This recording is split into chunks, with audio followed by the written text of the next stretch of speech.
Tere tulemast kuulama ja vaatama papsid.ee podcasti. Mul on hea meel, et sa siia oled tulnud ja me räägime podcastis ikka peresuhetest, lapsevanemaks olemisest, paarisuhetest, kõigest sellest, mis tegelikult elus on kõige olulisem. Ja suur aitäh ka muutus.ee-le, kes on meie podcastile oma toetav õla alla pannud. Nii et kui sa ka tahad teada, isegi mõtleks, et see annab väga hea pildi ette, et mis asi on meditatsioon. Et kui minna Peep Vainu korraldatud muutuste rännakule, mis ta Kaja Kultuurikeskuses korra kuus teeb ja siuke väga laheda, ägeda muusikasaatel, koha peal loodud muusikasaatel ja Peepu juhendamisel saad enda sisemaailma sisse vaadata ja oleme ise käinud ja väga mõnus peegel on sulle endale. Ma isegi lisaks siia, et kui sa parasti tunned oma elus, et sa oled siukses kohas, et ei tea mida ja kuidas täpselt, mismoodi edasi, siis kindlasti annab võimalus sellele muutusrännakule. Aitab, ütleme nii, et aitab mõelda su mõtted selgeks. Need kindlasti tee seda.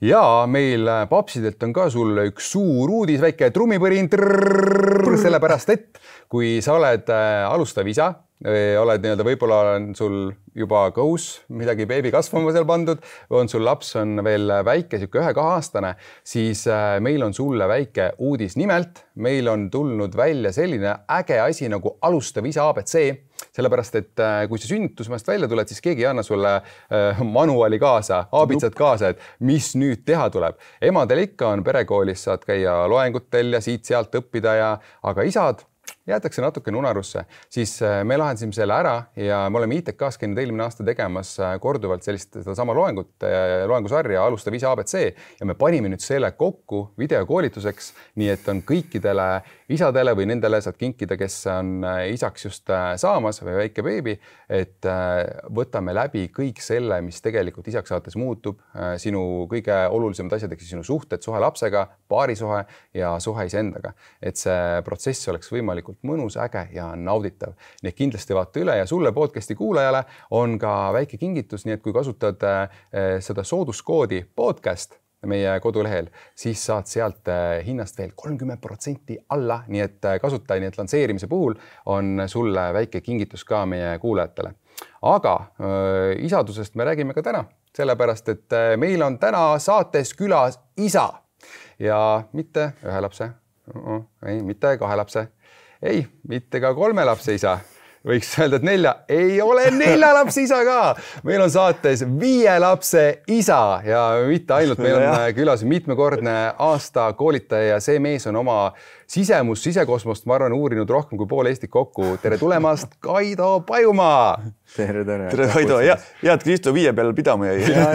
Endal küll kaigu. Igaks juhuks on ikka 5. Ma pole isegi mõelnud niimoodi, nagu sa ütlesid, aga on jah 5.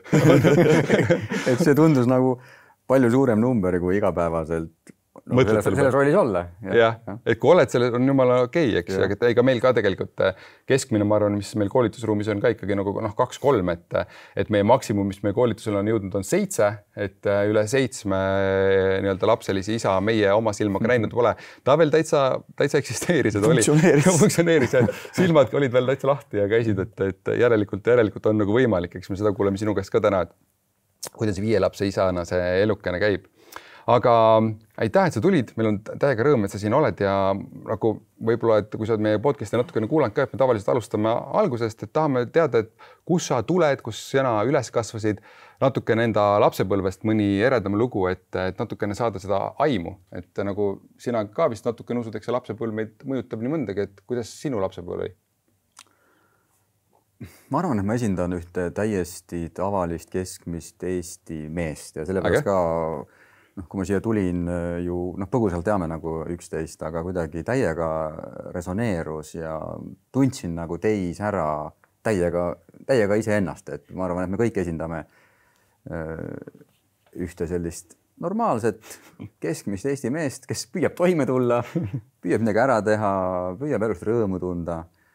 Omad mured, omad vaevad, nii et selle koha pealt jah.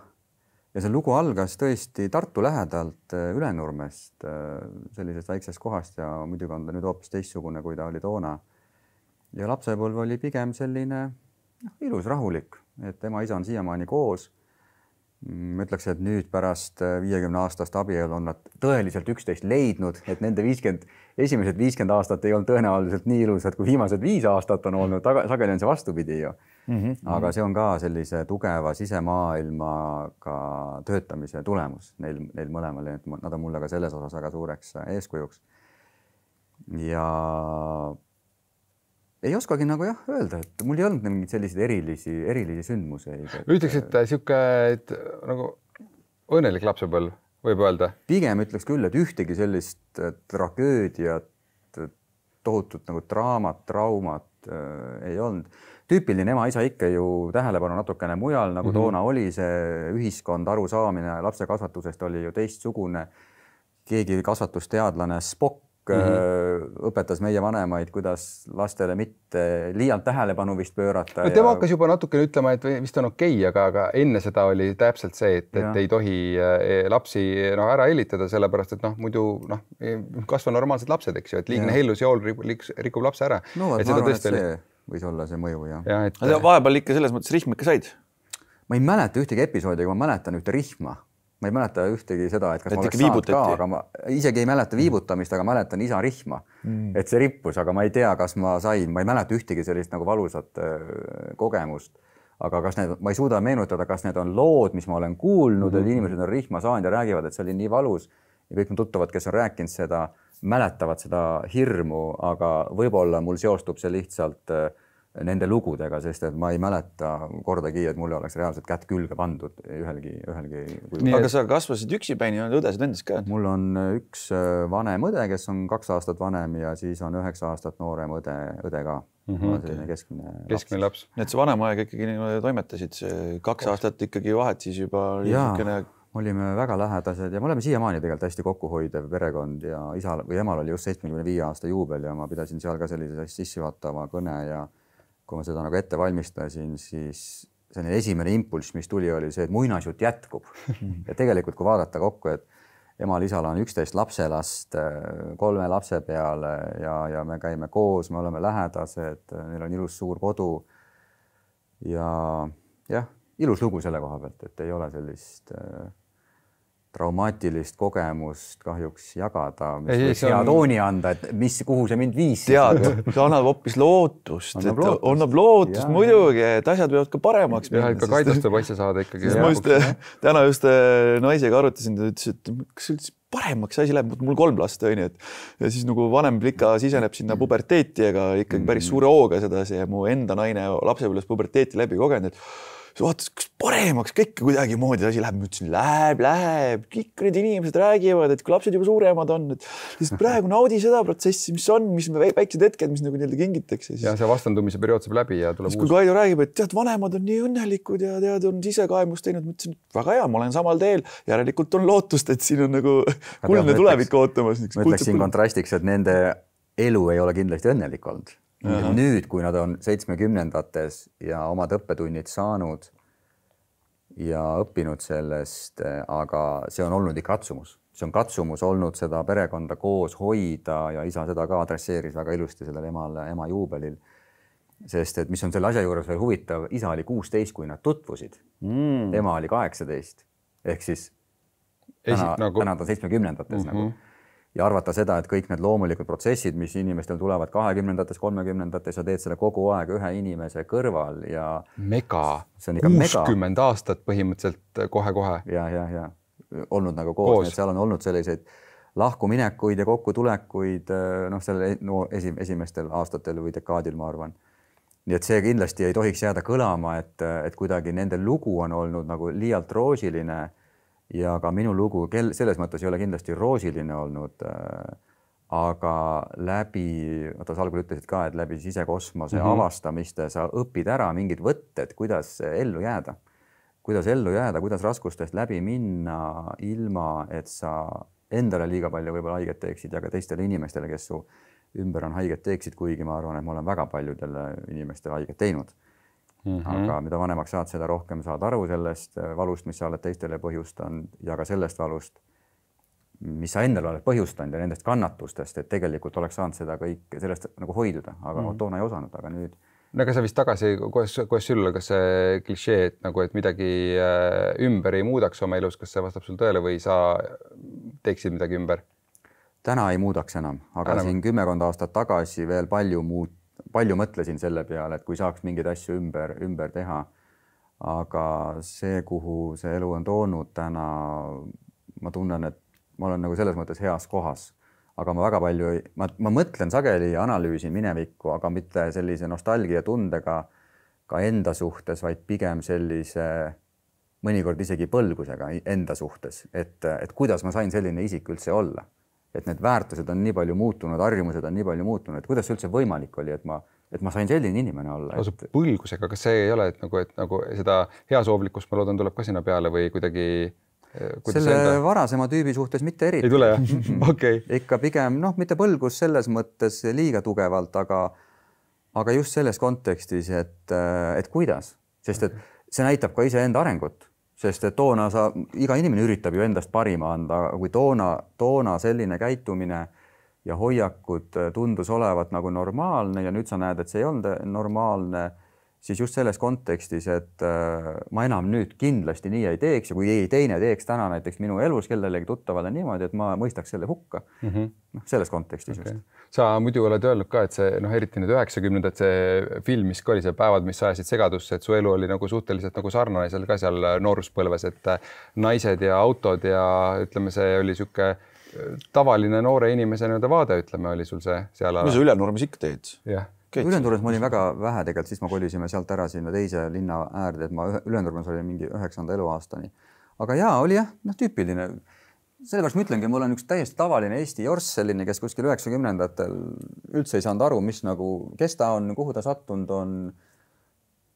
Sattusin Tähtverre boksitrenni, sealt tekkisid täiesti valed ideaalid kõikide nende Tartu toonaste selliste kangelaste ja nüüdsete antikangelaste kaudu, ehk siis see klikk, kes seal nagu valitses seda Tartut ja Tartu äri. Ja need olid kõik meie suured eeskujud, sellepärast, et nad olid füüsiliselt tugevad ja minu enda vanaisa liini pidi ja läbi isa ka on tulnud selline füüsiline tugevus oli ikka palju aastaid mehe ainukeseks määratluseks, et see mees olla tähendab olla tugev, aga samal ajal sees on hästi õrn hing ja seal oli väga palju sellist konflikti, et sa tundsid, et sinult oodatakse olla hästi tugev, aga samal ajal sa tundsid, et ma ei ole tegelikult sisemiselt selline ja siis tekkiski see ego efekt, et sa lõid endast mingisuguse kuvandi, kes sa tegelikult hinges ei olnud. Ja siis, et hakkama saada nendes erinevates rollides, trennis pead olema see kõva rusikakangelane ja kuna tundus, et tuli nagu geeni pidi läbi vanaisa ja isa ja ma olid ka boksijad ja mul kuidagi kukkus välja see, nagu ma olin hea selles. Et sealt said nagu mingi tunnustus tänu sellele ja see kandus kooli ja tuttavatele üle, et Kaido kõva rusikas ikka, et ja see tekitas sellise nagu näilise hea tunde ja siis oli kamp sõpru ka ümber ja tekkiski selline puutumatuse tunne natukene. Et õnneks nagu väga suurtesse jamadesse ei sattunud, aga see on üks pool, kui ma vaatan täna vanemaid poegi, kellest üks on 21-aastane tipptasemel muusik, Šveitsis elab, teine on 17-aastane, kumbki alkoholi ei võta, väga selged väärtused, üks tahab muusikat teha, teine käivitab siin mingeid ärisid juba. Ja eks ma olen ka palju aidanud neid sinna jõuda, kui ma panen ennast kõrvale 17 või 21-aastasena, siis minu ainukeseks elu mõtteks oligi pidu ja tüdrukud ja kuidagi koolist läbi vedada ja ma olen palju läinud mõtetes tagasi sinna, et kuidas ma mõtlesin ja ma jõuan sellesse punkti, kuidas ma mõtlesin ja täiesti siiralt mõtlesingi nii, et jumala suva on, mis selle tulevik toob, küll kuidagi ära nagu laheneb, et ainuke asi, mis ema-isa olid programmina peale pannud, et saa hea haridus, et neil oli see, et sa pead ülikooli minema. Ja minu arusaamine oligi see, et kuni hinded on korras, kõik muu laabub. Et täitsa see muster oligi, et küll kõik laabub. Ja siis viimasel kursusel tuli kerge sellise ikka šokina, kui mõtlesin, et peab tööle minema, et kus need Ferrarid ja rahad ja asjad on, millest ma olen ma ju pingutasin selle nimel. Sa tegid kõik ära, mis pidi. ABC on tehtud. Anke mulle nüüd see kohver rahaga siia. Ja siis pean minema panka kindlustust müüma, et see oli nagu täiesti šokk. Nii et sealt ei tulnud seda Ferrarit siis? Sealt ei tulnud kaugelt. See kirjutanud sükse raamatu nagu Mees 4 ja seal ma räägin meheks saamise rituaalidest, mis nagu 90-ndatel. Need rituaalid on aastatuhandeid käinud. Need on ikka olnud niimoodi, et indiaanlased saatsid poisid nagu kuskile steppe ja viikingid viisid poisid võitlema ja niimoodi see asi käiski ja meil oli 90-ndatel siis see, et tahad meheks saada, kes jõuab 5 pakki suitsu ära teha päevas, 3 naist ära võtta ja siis rusikaga kõvasti panna. Äkki see käis ka sinna selle juurde, et tänapäeval võib-olla on see nagu mingil määral muutunud. Palju vist ikkagi. Ei tea, kui ma suhtlen nagu nii-öelda noortematega, siis ikkagi on see riskialdisus ja see kõik käib sinna asja juurde, et see justkui nagu peaks olema seal sees. Et me peaksime justkui nagu kõik selle protsessi läbi käima, et siis saada aru, et tunnetada seda kontrasti, et kelleks me siis nagu nii-öelda kasvame ja kus kohas see error hakkab pihta, sest ka mina tundsin sama asja nagu sinagi, Kaido, et ka minu sees oli see, et oota, aga miks ma olen siin, miks ma käin siin neid suvilate aknad sisse loopimas, et ma ei taha seda teha ju tegelikult. Miks ma olen autos, kus on ma ei tea, 13 inimest, kellelt juhtum purjus, on ju. Kuidas ma seda saan teha nagu? Sina vähemalt mõtlesid sellega, miks ma teen seda, mina ei mõtlenud selle peale. See lihtsalt läksid inertsne. See tundus jumala normaalne. Käsi aknast välja, ma mäletan ainult, et ma olin natukene selline mõistuse hääl seal kambas, et ma nagu võib-olla ka hoidusin ja võib-olla hoidsin ka mõnikord meid eemal jamadest ja seepärast ka naerdi minu üle sageli, pool naljaga, et me olime lähedased sõbrad ja armastasime üksteist, aga siiski, et ma olin see mõistuse hääl, aga ma ei saanud ka aru nagu, et mul ei olnud alternatiivi. Et ma ei mõelnud niimoodi, et miks ma seda teen, vaid mul kuidagi sisetunne ütles, et ära seda tee või ärge seda tehke, sest sellel võivad olla tagajärjed. Kõik muu on fun nagu mäng. Aga ära seda tee, et sellel võivad tagajärjed olla, et sa võid oma tuleviku ära rikkuda, et kuskil selline nagu tulukene põles. Ikkagi mõistus oli peas. Intuitsioon hakkas sinuga rääkima. Ikkagi mõistus oli peas sul. No mina tänasin jumalat, et mõned sõbrad lihtsalt vahepeal vangi kukkusid. Pärga hulluks ei lähegi asi. Et siis oli, et need kadusid eest ära, siis sa said nagu natukene väljapoole, sest ega see, kui see sisering jääb, ega seal. Aga jumala lahe, ma tahaks teile kokku võtta, et see vanemate lugu. Et nagu sa ütlesid, see ei olnud mingisugune, et käin seal Elero osas mingisuguses Võlumaal ringi on ja siis ongi elu lõpus kõik on ilus ja kena. Et mille pärast me nüüd koolitusi teeme, Kristo? Ongi ju selle pärast, et tegelikult suhe ei ole muud, kui siin peab natuke tööd ka tegema. Et see ei pea olema mingi räme rassimine, et nagu siin Vargamäel, et tee tööd, siis tuleb olla armastus on ja, vaid reaalselt meie muutume indiviididena, suhe muutub selle käigus ja mida me siis oma koolitustel jagamegi, siis on tööriistad. Ja mis need tööriistad on, need ongi vaja, et siis tööd teha ja õiges kohas, et sa ei lähe ristpea kruvikeerajaga, sa ei lähe mingisugust miinuspea seda kruvi keerama, et anname kätte need pistikupesast toppima, et anname kätte need juhtnöörid, et kuidas moodi me siis nagu nii-öelda saame nendest kriisidest üle. Täitsa nõus. Sest tööriistad olidki, töö üldsegi, ma arvan, et ema tegi esimesed, võtame 50 aastat, ema tegi esimesed 30 aastat tööd ja isa on väga palju tööd teinud ikka viimase sellise 15-20 aastaga, et tema selline ärkamine ikkagi toimuski kuskil seal 50ndate keskel. Et kuni selle ajani ta oli ikkagi ka täiesti samastunud oma sellise identiteedi ja oma rolli ja oma keha ja selliseid nagu vaimsemaid sfääre seal ei olnud, aga see töö, mis ta on ära teinud ikkagi, arvestades seda, missugusest pimedusest nagu tema on tulnud, et me oleme, ma võin sinust 10 aastat, sa oled kuskil 88 suurusjärk. 86 oled sündinud. 84, ma olen 78, aga vaadates seda, et kust nad tulid kuskil 50ndatest ja see, et sa murrad sealt pimedusest nagu välja ja ma olen täiesti nõus, et see töö, mis te teete, kui mitte midagi rohkemat esimese hooga, et sa hakkad teadvustama, sa hakkad küsimusi küsima ja kui keegi annab sulle mingid tööriistad, et sa saad näiteks seda teha kodus, et olla normaalsem inimene, ära ole parem mees, kui see on liiga palju sinu jaoks, et alusta sellest, et ma võib-olla ei karju enam või ei sõima nagu naisel nägu täis või et alusta väikestest asjadest, et see on vajalik. Kuule, aga siis, kui sina seda nii-öelda seal, ütleme seal 90ndate nii-öelda seal päevad, mis sa ajasid segadusse nagu perioodil, kas selle pealt sa läksid siis oma esimestesse soetesse ka selle sama nii-öelda Kaidona sisse, sest ma eeldan ka, et ja me teame ka, eks ju, et need kõik 5 last ei ole sul, eks ju, kõik ühe naisega. Et kas see esimesed suhted olid ka niimoodi, et ütleme seda, tegelikult sa ei tead, mida sa nagu teed või kuidas sul oli, räägi oma esimestest. See oli absoluutne vaimupimedus. Vaimupimedus. Täielik. Ma läksin ka suhtesse selle baasilt, et naine tuleb võtta lihtsalt. Et see on kohustus nagu põhimõtteliselt? Mitte isegi kohustus, aga see on programm nagu. See käib asja juurde? See käib asja juurde, siin ei olegi muud, jah. Et mehed või need sõbrad võtsid naised ja siis ka armusin ühte naisesse ikkagi nagu hullu pööre ära, aga ma väga ei mõelnud nagu selle pealegi, mis on minu roll suhtes või see on ka üks asi, mida ma enne ütlesin, et selline põlgus nagu, et see, missugune kaaslane ma olin oma esimesele abikaasale ja kuidas ma panin teda samamoodi kannatama, nagu minu isa pani oma ema kannatama, et see on ikkagi selline õudusfilmi stsenaarium natuke, nagu me räägime sellisest emotsionaalsest. Tahad sa mingid näitega tuua, et nagu seda... Kõige hullem oligi seesama vaimupimedus, et minu arusaamine mehe-naise suhtest võib-olla oligi see, et mehe roll on ju raha teenida ja muud nagu mehel ei olegi ja siis naine nagu siis teeb kõik muu ära põhimõtteliselt. Kodu, lapsed, söök, ühel hetkel sünnitab lapsed ja lastega tegeleb ka loomulikult ema, sest et ma ju pean seda raha teenima, et selle Ostrati osas ta päris hästi võttis kokku selle paar sellist lõiku oli, kus ta väga hästi võttis kokku selle mõtteviisi. Ja seal ma tundsin täiesti ennast ära.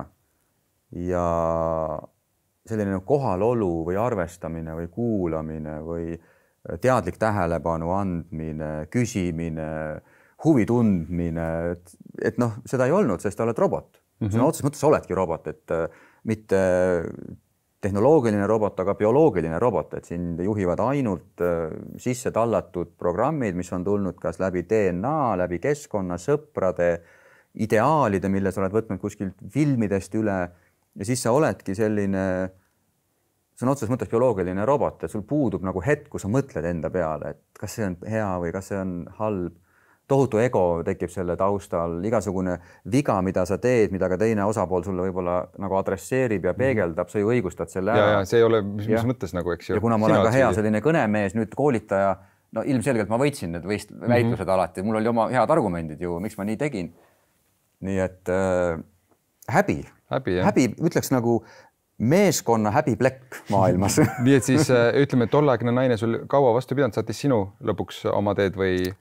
Kunas olid üldse see? Ma olin 23 aastane, kui me kohtusime ja see läks ka programmiga, ega tal oli võib-olla samasugune programm ja me läksimegi ja 22 mul tekkis ikka, ma olin väga armunud temasse, et ta oli mu ideaalnaine. Ja abiellusime, saimegi lapsed ja siis kuidagi tuli see äripool nagu peale ja ma algul tahtsin karjääri teha, siis ma sain aru, et ma tahan ikka nagu ettevõtlusega tegelda. Ja see pani ikka selline 7, 8, 9 aastat ja ta oli sarnases rollis ikkagi nagu oli minu ema, et ta kannatas ära kõik. Võitis kõik vastu. Soovis veret koos hoida ja sai aru, et on sellise hunniku otsa tõenäoliselt sattunud ja aga kannatan ära. Aga jah, et tegelikult see lahkumineku protsess algas ikkagi minu algatusel, sellepärast, et ühel hetkel, kui need ärid jõudsid upikusse, sul oli hävis pankrotti lendas kõik. Ja siis ma komistasin oma sellise esimese õpetaja otsa, keda ma nagu nimetan oma esimeseks õpetajaks, üks Ralf oli, kes pani mind mõtlema nende asjade peale ja tutvustas mulle siis selliseid vaimsemaid printsiipe ja meditatsiooni ja tema oli idamaade karate õpetaja ja ta oli nagu kursis nende asjadega, ta tegi igasugused selliseid nagu teedete meestele, papsidele laagreid, tema tegi nagu sellistele idiootidele laagreid ja minusugused oli veel seal mõned nagu, kes olid siis peaga vastu seina jooksnud ja siis nad käisid Ralfi juures siis oma suurt häda kurtmas ja Ralf siis nagu kloppis nad lahti, kas oma sellise karmi olekuga või pani oma hoovist puid raiuma ja kuidagi tõi ta nagu välja sellest keskkonnast, nagu teise keskkonda natukene, et sa kuidagi läbi tema juurde sai minna, kuigi tema juurde sai autoga minna, aga ta kunagi ei ütlenud, kuidas autoga pääseb. Ta ütles, et sa pead jätma auto sinna saku juurde ja tulema läbi metsa seal mingi paar kilomeetrit, sest et mets mõjub sulle hästi. Ja kunagi alles hiljem sain aru, et kurat, sinna pääseb autoga ka. Reaalselt. Kõik teised tulid autoga, aga mina pidin tulema läbi metsa, sest et ta ütles mulle esimesel kohtumisel, et sa oled nagu piltlikult öeldes selline eriline idioot nagu. Kõikidest idiootidest kõik erilised. Enam-vähem jah, et ma oleks su koju kutsunud, aga saame Tšingli hotellis kokku ja siis esimest korda saimegi Tšingli hotellis kokku ja istusin seal sellised nagu ettevõtte oli just pankrotti minema ja niimoodi Bemmi võtmed olid seal näpu otsas ja üks soovitas mulle lihtsalt, et kuule, et ma soovitan sul Ralfiga kokku saada. See oli veel juhtumisi meie investor, kellele me võlgu olime. Kes soovitas? Jah. Siis ma küsisin, et kas ta oskab mulle nagu ärilist nõu anda või? Ta ütles, et ei, sa ei vaja ärilist nõu, et sul on vaja siin asjad korda saada.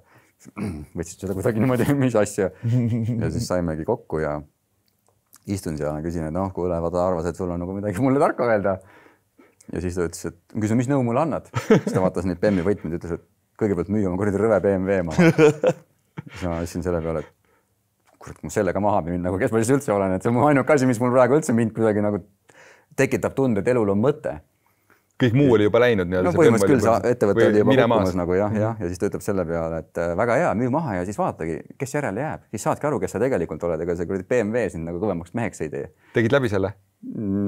algul ei uskunud teda, aga siis niimoodi paar nädalat läks mööda ja sõitsin oma uhke 500 seal linna peal jälle ja siis juhtus selline asi, et tulin jälle tema juurest kusjuures sealt Sakust ja siis jäin kuskil seal Männiku mingisuguse ristmiku juures seisma. Musa käis ja siis vaatan, et kõrvale tuleb mingisugune länkar, selline suur Land Cruiser ja mingi vana samasugune rõõla vaatab niimoodi. Ülevalt alla. Korraks tekkis selline, kurat, tal on suurem nagu.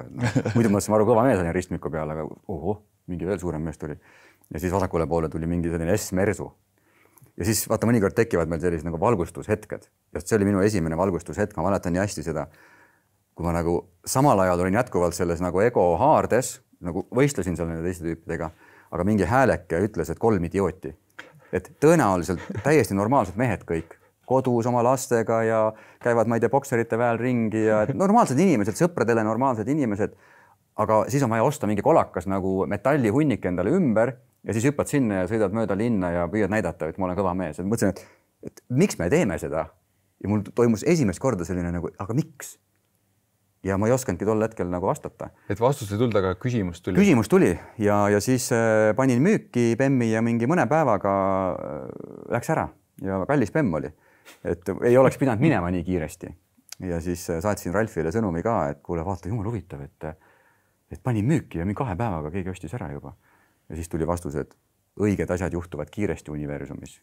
Ja see oli selline esimene moment, kus ma hakkasin kahtlema kõiges oma motiivides, miks ma üldse äri tahtsin teha, miks ma tegin seda kõike, mis mind viis sellesse punkti, kus ma olin, sest et elu oli juba hakanud nagu problemaatiliseks muutuma selleks ajaks, see oli 2006 suvi oli see. Aga siis oli ka suhe nii-öelda, oli samal hetkel oli ka suhe läks hiljem, mitu aastat hiljem. Veel sellest hiljem? Ja naine ikkagi kandis ilusti välja kogu selle minu pankroti aja ja ta on siiamaani, ta on suur inimene, meil on ka väga head suhted täna ja väga austan teda, et ta on ikkagi ingel nagu.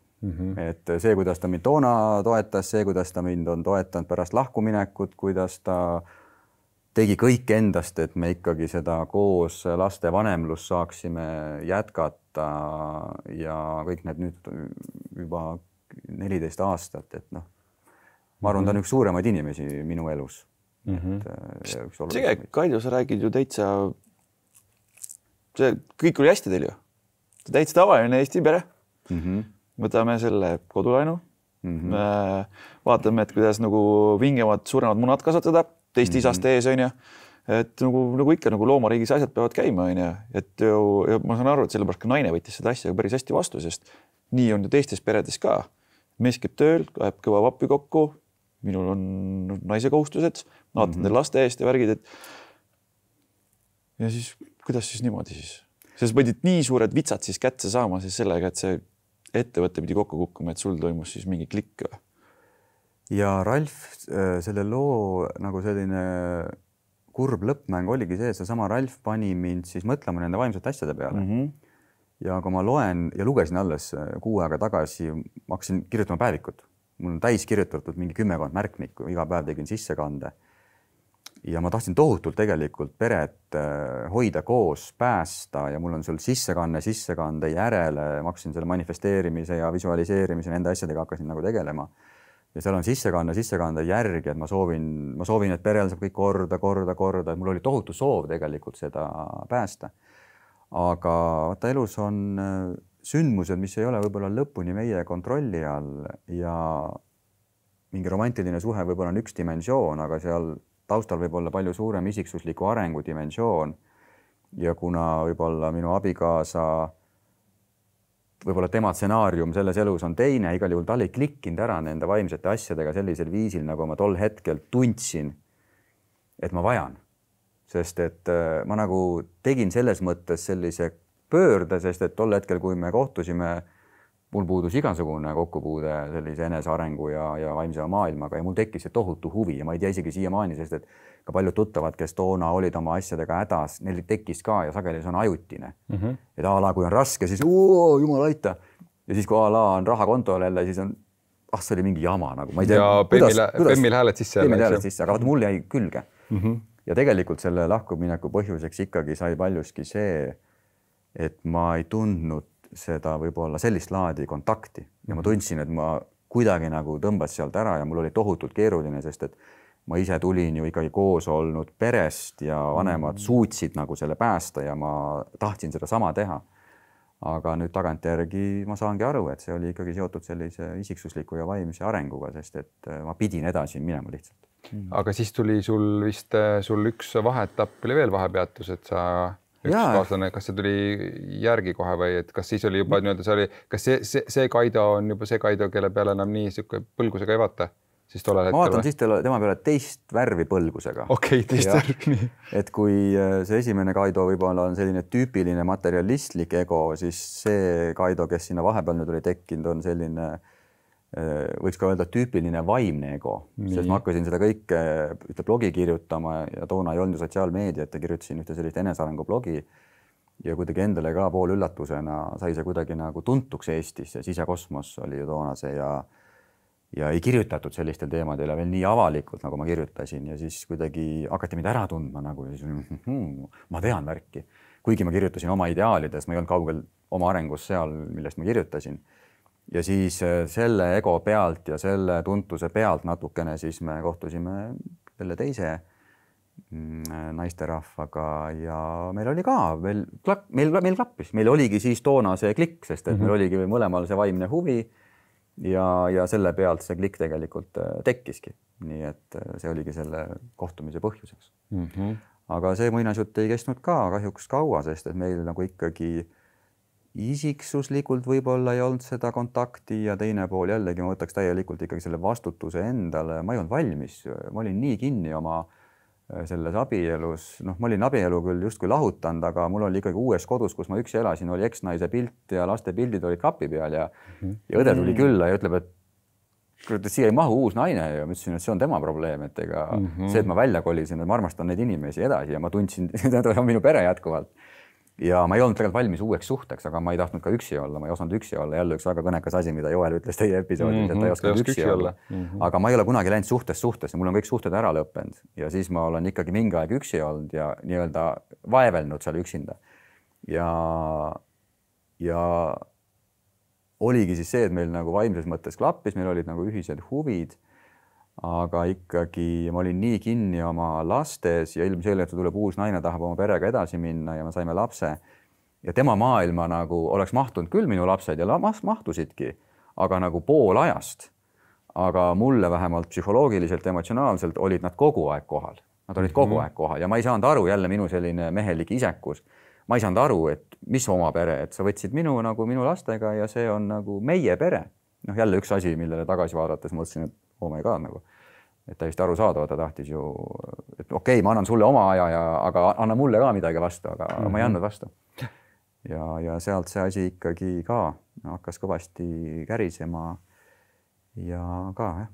Siis olid 3 lapsis ja kuidas sa isana tol hetkel nagu olid, et sa ütlesid küll, et nagu pildid olid ilusasti seal Kaminasiimsil põhimõtteliselt, aga et kas sa ütleme, et pärast lahkuminekuid oled olnud oma lastele kogu aeg nagu kaasatud isa või oled siuke pühapäeva isa olnud või oled olnud kohal olemas? No 2 poisile ikkagi me kasvatasime, nad elasid kogu aeg vanemate juures, et selline nädal me süsteemi kunagi ei loonud, aga me elasime nagu lähestikku, aga ikkagi ma olin nagu väga kaasatud ja ma viisin neid lasteaeda ja trenni, me nagu elasime lihtsalt eraldi, aga mulle tundub, et lapsed esimesed kuud ei saanud üldse aru, et midagi oli muutunud, sest meie suhe oli piisavalt juba ka emotsionaalselt distantseerunud. Et me mängisimegi selle peale, ütlesime, et issi võtab korteri, tal on seal tööd vaja teha, me käisime seal piltlikult öeldes koos eksi ja lastega mulle korterit valimas, et lapsel ei saanud üldse arugi. Ja nendega on siiamaani hästi nagu kogu aeg olnud see, aga selle teise või 3. poisiga ma võtsin selle vastutuse ja ma teadsin, et sa armastad lapsi ühte moodi, aga kogu see lahkuminek ja seal ikkagi tekkis palju suurem distants ja ma seal võiksin nimetada ennast ikkagi pühapäeva isaks ja see oli väga keeruline, sest et laps oli väga noor, kui ma välja kolisin, ta ei võtnud mind ka inimesena nagu omaks, ja mulle anti nõu, kõik võimalikud nõuandjad olid ümber ringi, et mine edasi eluga nagu, et küll vaatad. Aga ma ei suutnud, ma teadsin, et ma pean nagu seda tegema ja siis ma ikkagi valisin mingi intervalli välja ja piltlikult öeldes tema jaoks oli see tohutult ebamugav, sest mingi võõras mees käis külas kogu aeg. Ja minu jaoks oli see võõras, sest meil oli hetki, kus me ei vahetunud mitte ühtegi sõna terve selle päeva jooksul, sest ta oli nii krambis. Aga ma teadsin, et see kannatus ja see raskus ja ebamugavus, see kannab ühel hetkel vilja, sest kui ta vanemaks saab ja mul oli õigus. sest et kuskil ikkagi selliselt 7., 8., 9. eluaasta see asi hakkas nagu paika loksuma. Et tal oli see, isa figuuriks on tal see minu eksi siis uus nagu abikaasa, aga mina olen ta isa ja meil on selles mõttes usalduslik suhe ja praegu on see täiesti välja kasvanud selles mõttes, et me saame oma rollidest väga hästi aru ja ma olen tänulik, et ma kannatasin. See kuidagi isalik kohuse tunne oli nagu, et ma olen hästi uhke ka enda üle, et ma tegelikult need väga rasked aastad olid ka minu poolt, kuigi tundub, et see on vähe, et sa ei teinud ju nii palju, aga need päevad olid nagu, olid rasked tegelikult. Hea, et sa seda nagu tegid, nagu me kuuleme ja me oleme selles sees, kui palju tegelikult seda ei tee ja seda lihtsalt jäetaksegi ja lihtsalt jalutatakse minema. Ja rääkimata sellest, eriti kui ongi lastel on mingisugune probleem veel, kellel on mingisugune haigus, mingi asi, lihtsalt mehed jalutavad minema ja kõik. Ja see on, Eesti Vabariigis ongi väga lihtne seda meestel eks ju teha. Et see on nagu äge, et sa ei läinud seda lihtsamat teed, vaid nagu kannatasid seal ära ja nagu siis ütled, eks ju see nagu kandis vilja. Lihtsalt nagu ta on viitega ja nii pika viitega. Ja. Kui vana laps oli, kui sa läksid? 3 kuud. 3 kuud, okei. Pagapisike, jah, ta ei saa midagi veel sellel hetkel aru, eks ju sellest. Sealt oligi. Siis nad algul kolisid Haapsallu, ma käisin Haapsallus järel, mitte Tallinnas. Sõitsin Haapsallu. Naine läks siis seal oma asju tegema, ma olin selle mõnes mõttes nagu võõra lapsega, aga ma juba toona pilgust nägin, et ta saab aru nagu ja ma tundsin, et see side on tegelikult ja kuule, aga siis nii-öelda see Kaido, see vaimse ego Kaido läks siis natukene edasi veel, aga sa kohtusid siis oma praeguse kaasaga Katleeniga. Ja. Kuidas teie see armastus siis lõkke lõi ja see nii-öelda lugu alguse sai? No võt, siin tuleb selline juba müstilisem mõõde sisse, sest et mulle tundub, et me pidimegi kohtuma, et ka see, miks ma sealt nagu läbi sellise valu välja rebisin ja miks ma ka ikkagi sealt vahepealsest etapist nagu välja siis ikkagi olin sunnitud tulema, et ei olnud nagu võib-olla päris minu valik ja natuke nagu oli ka, sest et see muutus ka mulle välja kannatamatuks natukene. Aga Katleeniga kohtusime, see oli väga huvitav lugu. Katleen oli ka, õppis Inglismaal ja ta oli Ameerikas vist mingid joogakursused või midagi tegema ja ta tuli nagu korraks Eestisse. Ja ta käis seal joogaruumis tegemas neid kursuseid ja joogat andis. Ja siis ta... Ma ütlen Erelile ja Kerlile, joogaruumi Erelile ja Kerlile 5 pihku, et väga lahe, ma olen ka seal joogas käinud, väga lahe. Ja siis ta üheks joogatunniks valmistus ja ta otsis eesti keeles mingisugust vaimsemat kirjandust. Ta muidu kõik oli seal tänu oma inglise ülikoolile lugenud inglise keeles. Siis ta guugeldas midagi. Siis ta komistas ühe mingi artikli otsa ja luges, vaatas, et mis asja, et keegi on täpselt minu mõtted nagu kirja pannud, et see on nii deep nagu, et ma prindin selle välja. Ja siis ta printis selle välja ja luges selle seal joogatunnis siis ette ja tundis, et see oli see, mida ma tahtsin siin joogatunnis öelda. Ja ma ei tea, mingi nädal või paar hiljem läksime ühele sellisele nagu tantsuõhtule või nagu need tehakse, kakaoõhtu, joome kakaot, tantsime, mingi äge muss käib. Ja seal ma siis nii-öelda silmasin teda ja ma olin ikkagi temast 13,5 aastat vanem, ta oli 22 aastane ainult, et ma olin 36 juba.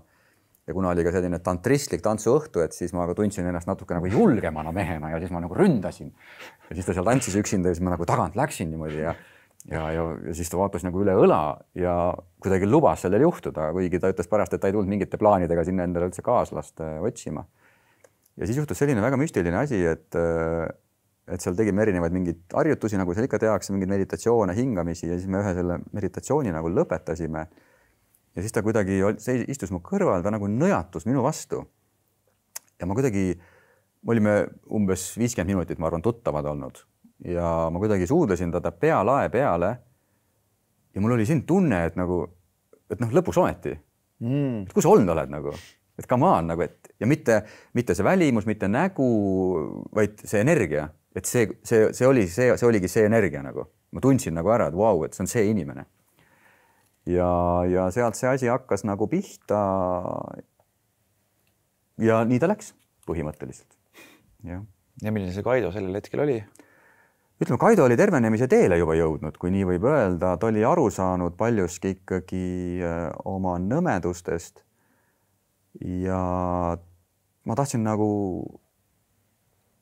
mul ei olnud nagu tohutut soovi uut pere luua, aga ma ei tahtnud talle teha ka seda, mida eelmisele, et ma vabastasin ta praktiliselt kõikidest kohustustest, aga kuna ta on nii suure südamega inimene, ta võttis nagu avasüli mu 3 last, ka selle 1,5-aastase lapse ja 22-aastasena, et oli sama vana, kui mul praegu vanem poeg on. Ja ma vahepeal tuletan teile meelde, et kujutad ette, et kui Katleen tuli, ta oli sama vana nagu Martin praegu, siis nad ei kujuta ette. Ja ma tundsin, et kuna ta andis nii palju, et ma tahan talle ilmselgelt vastu anda ja kuna ta tahtis ikkagi ju lapsi saada ja kuigi algul tundus, meil aega on, et mina olen nii vana juba, tema on juba veel nii noor, et meil aega on. Aga ka temal hakkas tundma, et ma tahan ka nagu oma pere. Ja siis läks hästi sellist nagu by the book, nagu, et abiellusime, võtsime koera, ta tahtis koera, keda koolitseda, mina seda väga ei võib-olla algul pooldanud, aga ma tegin selle puhtalt tema pärast, see oli minu kord anda, siis abiellusime, siis tuli esimene laps, siis tuli teine laps, kõik nagu by the book, siis ehitasime maja, ehk siis nagu kõik on läinud nagu kuidagi sujuvalt. 10 aastat olete koos umbes olnud, eks? 11 nüüd juba. 11 juba, jah. Kuidas, kas sa saab midagi sellist öelda, seda on ikka tuleb ette, et paljudes suhetes seda kärgpärendust on nagu palju, et kas sa tegid ka midagi eraldi seda, et Katleenil oleks sinu lapsi lihtsam vastu võtta või kuidagi, et nagu, et kui sa lähed nagu, lood seda uut pere, kuidagi lihtsustada seda protsessi, seda on nagu, tänapäeval väga palju, eks? Väga palju ja ma ütlen, et kärgpärendus on üks igavene jant, see on kahtlemata ja ümberringi ma näen, õnneks me oleme siit läbi kasvanud palju, siis poisid on nii suured. Aga väga keeruline oli ja muidugi tegin ma hästi selged reeglid, tema tahtis reegleid selgelt. Nii. Seda ajad, kui nad käivad, tahavad ja ma täiesti aktsepteerisin, sest et see aeg siis ülejäänud aeg oli tema nagu elu ehitamine, see, mida ma oma selle eelneval kaaslasena nagu ei mõistnud ja ma sain aru, et tema seda vajab.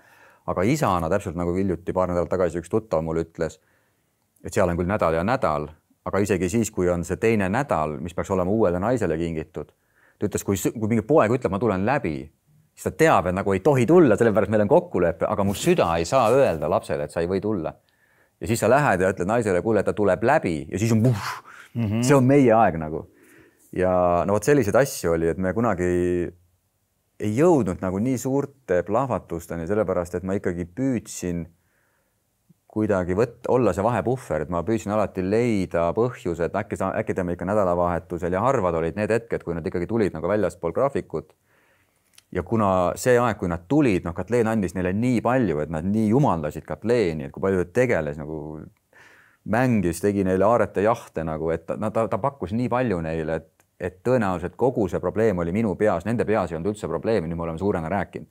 Et kui ma oleks tol hetkel ütlenud, kuule, et proovime graafikus kinni pidada, nad oleks juba siis aru saanud, aga nemad ei tulnud selle pealegi, et mingi graafik on.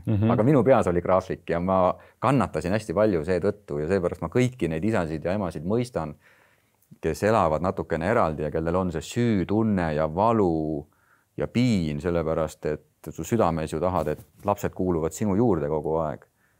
Aga neid alati sa ei saa sinna võtta, sellepärast et teisel osapoolel on oma nagu kas siis huvi või vajadus, ütleme vajadus on täpsem võib-olla.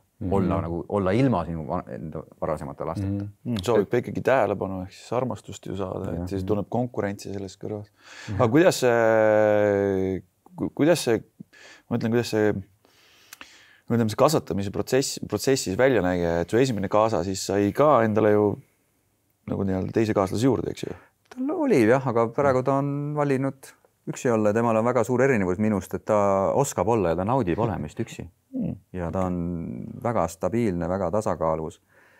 Ja kasvatamine oligi nii, et poisid elasid seal ja käisid siis nagu meie juures. Ja...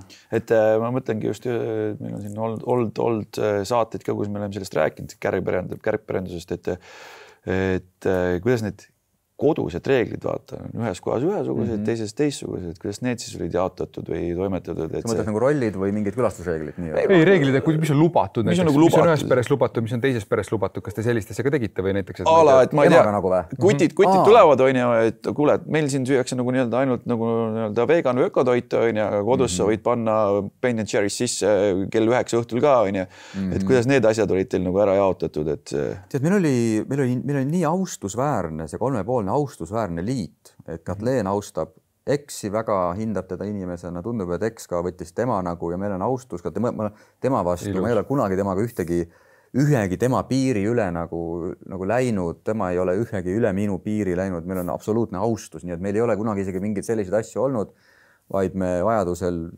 kirjutasime, suhtlesime ja leppisime kokku piltlikult öeldes nagu ikkagi abikaasad või need co-parenting nagu, et kuidas me teeme, arutasime läbi, kumb on parem, mõnikord ka nagu diskuteerisime natukene, aga pigem vähem. Aga meil on põhiväärtused on hästi sarnased, et mida üldse süüa, mida üldse mitte süüa, ma ei tea, mis kell magama, kool. Põhiväärtused on nii paigas meil. Et ei pidanud kaklema selle üle? Kunagi ei olnud. Meil ei ole midagi ühtegi sellist nagu konflikti kunagi olnud. Kui nüüd mõelda selle Katleeniga suhte peal, et ongi sa oled nagu mitu suhet läbi käinud, eks ju, kõigis suhetes lapsed, need on lõppenud, sa oled sealt midagi nagu kaasa võtnud. Nüüd selles suhtes kindlasti Kaido on oluliselt nagu targem ja küpsem ja targem ja ägedam, eks ju, Kaido. Et sa oled rääkinud nagu töö kontekstis palju ja koolitad, eks ju, ettevõtteid, et ja mis on nagu töötajate vajadused, eks ju, kuidas neid ettevõtte saab rahuldada ja nii edasi. Nagu paarisuhte kontekstis, oskad sa ka öelda, et mis on nagu paarisuhte vajadused ja kas me peaksime oma partneri vajadusi nagu üldse arvestama ja kus see isiklik areng versus partnerite vajadused seal nagu mängu tuleb, et kus seda tasakaalu leida, et sa ka ühest suhtest astusid isikliku arengu pärast välja, eks ju, samas järgmises Katleeni osas ütled, et see oli tema vajadus ehitada teie suhet, eks ju, ja sa ütlesid oma poegadele põhimõtteliselt ära tule, eks ju, et kus sa seal seda näed, seda nagu piiri või seda nii-öelda tasakaalu? Mul on sellega poolt vedanud, et ma julgen nagu öelda, et kui ma sind kuulates, et ma julgen kõikide oma ekside kohta öelda, et nad on nagu inglid inimese nahas. Et Katleen on täielik ingel. Ka see vahepealne eks meil oli palju arusaamatusi, aga tegelikult tagantjärele ka tema käitus ikkagi väga väärikalt, austusväärselt. Et mul ei ole ühtegi nagu sellist etteheidet ja ma väga hindan teda oma poja emana. Ja küsi uuesti, mul oleks praegu lappama ausalt. Ma tahan vist aru saada sellest, et kuidas sina näed, et nagu meil on partneritena suhtes vajadused, eks ju, et mida et kui palju meie peaksime nii-öelda siis ütleme mehena naiste vajadusi arvestama, mis need üldse võiksid olla ja millega arvestada ja kui palju seda nagu iseennast seal sees, eks ju, ongi su isiklikku arengut nii-öelda ainult arvesse võtma. Esimeses suhtes me nägime palju Kaido arvestas. Ja, täpselt. Seal oligi see, miks ma hakkasin seda ingli juttu praegu ajama, et mis on minu suur vedamine olnud Katleeniga nüüd just Katleeni kontekstis räägime, et me räägime. See on otseses mõttes räägime. Me räägime mõnikord tunde. Ja üldjuhul see lõpeb niimoodi, et kui meil tekib mingisugune hõõrdumine, nüüd on neid vähem, muidugi me oleme nii palju koos olnud, aga esimestel aastatel ikkagi mul oli oma seisukoht, see ego oli nagu minu mehelik vaade ja isalik vaade ja bla, bla, bla, bla, bla, aga kuna Katleen oli kohal, ta rääkis, tal emotsioonid ei võtnud üle, et see teadvustamise võime oli nii palju üle, ta püsis teadvel selles kontekstis.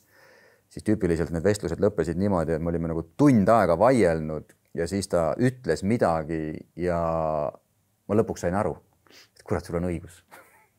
Ja siis ma võtsin vastutuse, aga see tema kannatlikkus mulle rääkida. Tund aega sulle midagi selgeks teha. Tund aega, mõnikord 2 tundi, mõnikord 3 tundi, kus mina ajasin nagu oma joru ikkagi. No, nagu Ralf ütles, idioot. Jah, täpselt. Ma ei jõudnud kohale. Ja ütlesid oma naisele, et sul on õigus.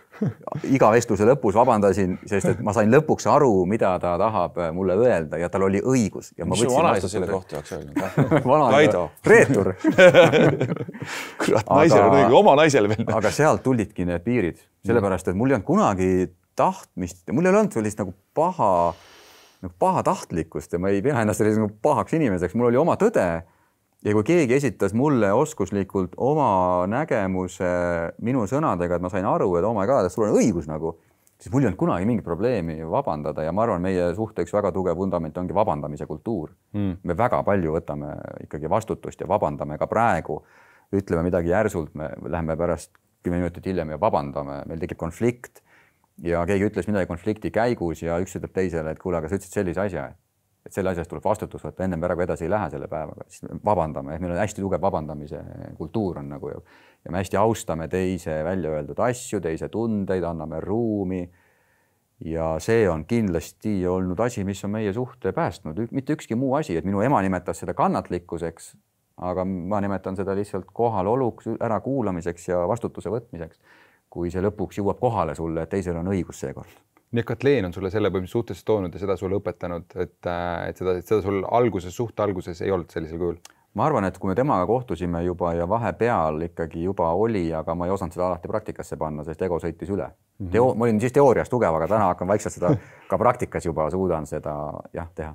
Okei. et vaikselt, kus nii-öelda sa oled ise öelnud ka, et sa, kui vist Katleeniga ka lapsed tulid, et ega ta tegelikult said nagu sihuke, kus isana üldse olid, et läksid ikkagi kergesti närvi ka ja oli sellist nagu nii-öelda frustratsiooni oli ka, et sa oled öelnud, sihuke 2021 oli sul vist sihuke nagu põhiline muutus, mis toimus?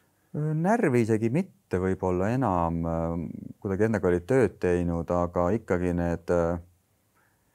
ma olin sellises eas juba ja need kärgperendused ja vanemate poegade üles kasvatamine oli piisavalt nagu kurnanud ära, väsitanud ära selles rollis, et ma nagu lapsevanema rollis. Lapsevanema rollis, jah. Ja ma natukene, ma ütlesin ka, et ma ikkagi natukene nagu tulin talle vastu, et nagu veel kord teha läbi see ja juba ajal, kui mul olid hästi sügavad vaimsed huvid. Okay, siis mul ei olnud seda tohutut huvi hakata seda papat siin uuesti mängima ja täna ma olen muidugi nii tänulik, et ta selle tegi ja veel, et ta algul meil oli siis kokkulepe, et meil on nagu üks laps ja siis, et ta teise lapse palus ka ja muidugi tohutult tänulik, et see, mida ma täna kogen pereisana, see on minu jaoks täiesti uus kogemus siin alles 40ndate lõpus. Aga ühesõnaga vastus sinu küsimusele, et meil oli natuke see diil ja ma ütlesin kohe ära, et nii kaua, kui nad väiksed on, et ma väga ei viitsi ausalt öeldes, et kui sa ise oled valmis nagu seda võtma ja kandma, et sa saad minuga arvestada, et ma võin nagu teha põhiasju, ma ikka olen ju kodus ja teen, aga et sa pead kohe arvestama, et ma vist ei jaksa seda kõike nagu tralli läbi teha, et kui nad suuremaks kasvavad, ma olen nagu fully on, et kui peab juba, ma ei tea, kooli vedama, lasteaeda ja trennid ja rääkima, aga see päris pisikene periood, et kas sa oled valmis selleks ja ütlesin, ma olen valmis. Ainult anna. Nii. Ja nii oligi. Oligi nii? Ja nii oligi, et ta võttis selle vastutuse. Et tema pidas seda sõna ja täielikult. Sina pidasid enda sõna ja lastega ei tegelenud enne 3. eluaastat. Esimesed 2 eluaastat, me kutsume seda koomaperioodiks, siis ja. Kaido ei käinud kustutamas, ei vahetanud mähk. Käis ikka, aga tagantjärgi jälle oleks võinud juba võib-olla rohkem käia. Aga loomulikult, kui asi läks punasesse juba, muidugi läksin ja öösel ja kõike, ma ei olnud nagu selles mõttes paberitega sitapea nagu, et a la ise ütlesid, et ma ei pea, et ma ikka läksin nagu appi. Seda olukorda ei olnud, et nii, Kaido teeb tööd, tegeleb meditatsiooniga, kallis naine, sina magad nüüd lastega üleval korrusel, mina olen all korrusel, see on minu kingdom. Nagu... Ei, päris nii ei olnud, pigem oli see, et nagu ma ütlesin, meil on austus. Ega temal oli austus, ta mõistis mind. Ja ta püüdis nii palju anda kui võimalik, aga ma ütlesin alati, et kui sa abi vajad, siis ma kunagi sulle ära ei ütle ja ma ei ütle mitte kunagi ära. Ja kuigi ma mõtlesin, et küll, et see ei olnud see, mida me leppisime. Aga ma ikkagi läksin ja tegin ära ja siis ta taastus natukene ja siis ta võttis selle põhirolli uuesti, aga see taala oma viga, et lapsed said kobi üles ja mul on siin all nagu oma asi, et ei seda ei olnud. Ikkagi ma olin seal sees kogu aeg, aga ma ei võtnud osa nendest, jah. No mis protsessid ikka toona olid? Oligi toitmine, mähkmeid ikka vahetasin ja peput ikka nagu pesin, kui oli nagu minu kord nagu piltlikult öeldes. Aga ei võtnud nagu teadlikult, ma ei tea, 1 tundi ja selle 1-aastasega ei pannud seal, ma ei tea, 2 värvi kokku, ei teinud selliseid asju. Vahepeal arva ikka tegin, aga vähe. Okei. Ehk siis sa võid öelda ka seda, et selle nagu vanusega ja ka sellega, et sul olid lapsed nii-öelda teised all, et see nagu võimekus seda isa rolli täiesti sisse minna, ütleme vanusega siis tegelikult läheb energiat ja vähemaks, et sul ei ole. Ehk siis sul oli noorena oluliselt rohkem seda võimekust ja energiat tegelikult, kui sul vanemas eas on. No see, kui palju ma ikkagi teiste poistega nagu võitlesin ja võimlesin, no see oli ikka, see oli hullumeelne ikka, ma tulin ikka nahast välja, et sel hetkel, kui ma läksin lahku, sel hetkel lõpuks lapsed said isa, võib niimoodi öelda, sest et kuni selle ajani ikkagi mul oli ka fookus selles vanas suhtes mujal, nad lõpuks said isa ja ma ikkagi olin nagu täielikult olemas, kui olid minu päevad, ma ikkagi sõltumata, kas mul oli väsimus või mitte, ma olin kohal kõigile 3 poisile, kui oli minu päev. Ma olin kohal. See on huvitav, Peep Pain ütles ka, vaata meil esimeses selle teise hooaja esimeses saates, eks ju, et seal selle lahkuminekuga ikkagi tuleb see nagu mingil määral seda süütunnet peale, et sa tegelikult tahad olla rohkem, kui sa selles suhtes olid ja just nagu isana ja et pakud oma lastele. Et siis sul käis see sama. Seal võib ressursi küsimus ka olla. Et sul võib rohkem või? Sul on lihtsalt nädal ja nädal on ja et tegelikult sa oled vahepeal jõudnud mingil määral kuidagi taastuda, et kui sa kogu aeg seal tralli sees, siis võib-olla ei oskagi seda asja niimoodi vaadelda või ei oskagi nagu nii-öelda sinna nii palju panna, et vähemalt ma ise olen kuulnud, et niimoodi toimub. Kohe lähme podcastiga edasi. Aga tahtsime sulle öelda suur aitäh, et sa meid vaatad ja kuulad ja loodame siiralt, et see podcast annab ka sulle väärtust ja kasu, et enda lähisuhted veel paremaks viia. Me toome selle podcasti sinuni täiesti tasuta. Ja et me saaksime ka seda edaspidi teha, siis on tegelikult paar väikest liigutust, mida sa saaksid selle jaoks teha. Vajuta seda follow, jälgi, subscribe nuppu. See on esimene, kõige väiksem samm. Mida sa teha saad. Ja mine ka papsi.ee lehele ja vaata meie koolitusi. Näiteks võta ette päevane koolitus meestele, papside meistriklass, et saaksid oma isaduse, oma lähisuhted viia veel paremale tasemele, sellepärast, et me ju kõik teame, et peale laste tulekut suhtesse nii mõndagi muutub. Et see paarisuhe ei pruugi enam olla endine, võib-olla lastega see lähedus on läinud kuhugi kaugenenud või ka suhe iseendaga ei ole enam päris see, mis ta nagu oli, siis võtta ette meie papside meistriklass ja lubame, et sealt tagasi koju jõuab hoopis teine mees. Aga nüüd jätkame podcastiga. Kaido, kus te praegu Katleeniga nagu suhtes olete? Et kus see nagu praegu nüüd on 11 aastat juba seda teed, eks ju käidud, lapsed natukene suuremad juba, et kus te suhe praegu on? Täna seob meid hästi tugevalt just selline huvi, isiksuse ja vaimse arengu suhtes. See on meie nagu kogu suhte vundament, see tuum, mille ümber kõik tiirleb. Ja kuna me oleme ise mõlemad nii sees seal, siis see on see, mis on loonud meile vundamendi, sest et tihti ongi, et sul 10. aastaks ju need mingid algsed nagu elevused, armumised, see hakkab nagu ära vajuma ja siis otsitakse seda uut väljundit, kas leitakse mingi hobi või miski. Aga meie teekond on just viinud meid, kuigi juba toona see kokkupuude oli läbi selliste vaimsete huvide ja otsingute, aga täna on ikkagi see meie tsenter nagu. Ja seda teete koos? See on teie nagu täiesti samal lainel, teeme samu praktikaid, samad üritused meid pakuvad huvi, et meil on sellega hästi vedanud, mis ma ka ütlesin, tundsin nagu ära, et meil on hästi, me oleme sõna otseses mõttes nagu praktiliselt väga sarnased inimesed erinevas nagu nahas lihtsalt, et kuni mingite pisidetailideni välja, kui mulle mingi mööbli ese meeldib, siis ma tean 90% kindlusega, et see meeldib ka talle.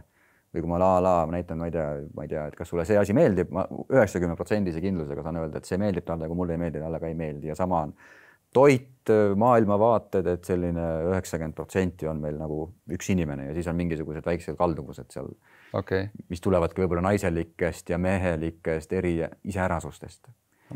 Kas tülisi või siukest konflikte ka veel on või need on ka selle 11 aastaga nagu saanud enam-vähem nagu maha? Meil on konfliktid, aga need kestavad tavaliselt selline 1-2 minutit. 1-2 minutit? Et me ei räägi... Aga see on kogu aeg nii olnud või? Ei ole, see on harjutatud. See ei ole isegi harjutatud, vaid siin all on üks tehnoloogia, mida me hakkasime siin mõned aastad tagasi kasutama ja me võtsime selle omaks ja me kõik selle tehnoloogia tegime endale selgeks ja integreerisime selle ja selle tulemusena lihtsalt ei liigu ei eskaleeru need tülid, vaid on põrkumine, öeldakse asjad välja, aga emotsioonid sealt kõrvalt vabastatakse ära, et seda pahameelt ei jää lihtsalt sisse ja sul minut aega hiljem kõik chill, lähme päevaga edasi. Saad sa kuidagi seda kirjeldada, seda protsessi, kui sa selle nagu sul nagu käib tüli, sa vaatad nagu naine ütleb midagi, sul tõmbad kohe, ütleb midagi vastu, tekib nagu väike see konflikt ülesse. Kuidas see siis 2 minutiga lahustatud saab? See käibki niimoodi, et esiteks sellel on pikk eeltöö olnud, me oleme seda 4 aastat teinud. Mitte harjutanud konflikte, vaid kogu see tehnoloogia, ma võin tehnoloogiast ka veitsa rääkida, kui tahate. Aga kuna see tehnoloogia põhi on all, et me oleme nii palju selle sisemaailma ära puhastanud igasugustest automaatsetest reaktsioonidest, et tegelikult mis ju eskaleerib on see, et keegi ütleb midagi, see ju käivitab minu sees midagi, ega see üks konkreetne episoodi pruugi olla see, mis selle tohutu laine tekitab, vaid tegelikult seal episoodi taga on võib-olla 30 episoodi varasemast ja enne seda veel mingid osalised kaudsed episoodid, see laine tuleb tegelikult läbi ühe konkreetse episoodi ja siis see nagu käivitab sinust tohutu protsessi ja kuna sa oled selle 38 episoodi ära puhastanud ja korrastanud, siis see avaldubki sinu jaoks ainult ühe konkreetse mingisuguse ütlemisena ja siis sa ütled vastu ja siis ta ütleb ka veel vastu ja siis ta ütleb käi persse ja selle protsessi käigus ka, kuna me kasutame seda ka jooksvalt, siis me vabastame ka sel hetkel selle nii-öelda ebamugavuse sealt ümbert ära, nii et jääbki ainult see, et ma näen asja natuke erinevalt kui sina, aga so what, nagu lähme päevaga edasi, et me ütleme välja. Ehk siis laengut ei ole laengut seal nagu taga? Põhimõtteliselt laengud ära vabastatud. Ja seda laengut suurt ei ole, mis kui ikkagi tunned suurem tüli on, siis nagu tekib see... Emotsiooni, ütleme, see on emotsioon. Emotsioon, eks ja tunned siin kuskil seda rinnakus. Jah, või ta tekib algul, aga kuna väga palju on eeltööd tehtud, et selle 30 varasema episoodi emotsiooni seal taga enam ei ole, on selle konkreetse episoodi emotsioon, ka selle saab hetkega ära nii-öelda vabastada ja siis põhimõtteliselt jääbki ainult see, et oota, kui keegi kuuleb praegu ja kuulajatest ka ütleb, see oleks küll lahe, kui mul kõik tülid kestaksid kodus 2 minutit, mitte 2 päeva asemel, eks ju. Ma olen neid 2-päevaseid tülisid pidanud. On, et mis see tehnoloogia siis on või mida te teete, et sa ütlesid, sa võid kirjeldada natukene seda, et mis te teete siis koos? See on Eestis päris palju teatakse seda, aga võib-olla selle varem nimi oli TMK, ma ei saa TMK-s kuulnud midagi. Ei olegi, jah? Okei. Täitsa tühi maa. TMK oli üks selline tehnoloogia, mis siit samast Eestis tegelikult sai alguse. TMK tähendas teadliku muutuse kunst. Teadlik, seda nii. Ja selle tänane nimi on tal siis Practical Consciousness. On selline rahvusvaheline nimi talle pandud, kuna nad teevad neid asju ka välismaal. Ja mina esimest korda tegelikult tegin selle läbi juba 2014, siis kui mul need esimesed või teine lahkuminek oli, sest et ma kuulsin oma tuttavatelt palju head selle kohta. Ja ma tegin läbi, aga olles nagu väga palju ka sellist vaimset tööd juba endaga justkui teinud jutumärkides ja palju lugenud, siis mulle tundus see olevat nagu liialt selline triviaalne ja ma ei saanud pointile pihta. Ma sain küll teooriale pihta, aga kuna ma ei viitsinud ka piisavalt proovida, ma ei saanud need tehnikaid ei saanud tööle. Seal on terve hulk erinevaid tehnikaid, mida sa pead tegema seda kirurgi täpsusega ja kui sa seda kirurgi täpsusega teed, siis põhimõtteliselt ta töötab. Ja mis see idee seal on? Idee on selles, et hästi lihtsustatult ja hästi lühidalt, et kui me kasvame üles, vaata, miks ka tekivad lapsepõlve traumad ja jamad, on see, et meie alateadvus on nagu salvestusmehhanism, mis püüab kogu aeg ju ka väliskeskkonna ohte hinnata ja ta salvestab alati ära siis selle sündmuse ja selle sündmusega kaasneva emotsiooni. Ja see on alati info meil alateadvuses olemas, aga enamusele nendest me ei pääse ligi, eriti traumaatilisi kogemusi lapsepõlves me ei mäleta, sellepärast et alateadvus on selle ära blokeerinud, aga tegelikult see info on olemas. Ja nüüd need traumaatilised kogemused, mis seal lapsepõlves juhtuvad, nad on kõik salvestunud. Ja nüüd, kui me saame suureks näiteks 30 aastat hiljem ja me satume olukorda, mis alateadvuse jaoks on sarnane sellele olukorrale, mis toimus näiteks 5-aastasena, siis alateadvus aktiveerib selle sündmusega seotud emotsiooni ja käivitab selle emotsiooni nii-öelda praegu selle sama kaitserefleksina ja annab sellele olukorrale selle laengu. Ja seepärast on ka põhjus, miks me ise täiskasvanute mõnikord võime tunda, et kord ma käitun nagu tita ja pärast saad aru, et nagu tita ajasid mingit jonni ja nõmetsesid nii. Siis mõtlesin ka, et mis mul viga nagu on ja miks me näeme, et teine inimene muutub nagu titaks mingis konfliktis ja tülis, ja sa ei saa üldse aru, et ta käitub täiesti ebaadekvaatselt, ta pole see, kes ta on tavaliselt. Ja põhjus ongi selles, et need konflikti olukorrad tüüpiliselt siis meestel ema suunas on võib-olla jäänud midagi saamata, naistel võib olla isa suunas, ehk siis vastassugupoole vanemaga on sageli seotud. Ehk siis on mingisugused sündmused, mingid haavad, mis on lapsepõlves olnud ja nüüd sa tuled paari suhtesse ja tegelikult sa natukene täidad uue partneriga selle vastassugupoole rolli ja sa kõige muu hulgas ootad, et ta täidaks ka selle rolli sinu kui selle lapse jaoks, sest et midagi jäi nagu saamata. Ja sageli ongi see, et kui on ka suur vanuse vahe meestel-naistel, et siis ka võetakse ju vanem inimene natuke selleks, et ta kohe täidaks ka ära võib-olla isa rolli. Et Katleen sinu puhul, et sa ja, Katleenil on ka, selle koha pealt on väga suur isaga seotud trauma lapsepõlvest, tal isa suri ja ta kasvas selles mõttes ilma isata ja see on väga palju tekitanud temal kõikvõimalikke traumasid arusaadavalt ja nüüd ta kõige muu hulgas endale loomulikult teadvustamatult otsis partneri, kes täidab ka tema selle turvalisuse augu ära, mis oli toona täitmata. Ja see käivitas väga palju protsesse, sellepärast, et mina sageli tundsingi konflikti käigus, et mul ei ole kõrval mitte võib-olla 25-aastane naine, vaid mingi 5-aastane tüdruk ja minu jaoks täiesti ebaadekvaatselt. Ja ta ei saanud sellest aru ja ta ei tunnistanud seda ja alles hiljem hakkasid need asjad nagu talle jõudma teadusesse, sest ta hakkas seda ise ka läbi nägema.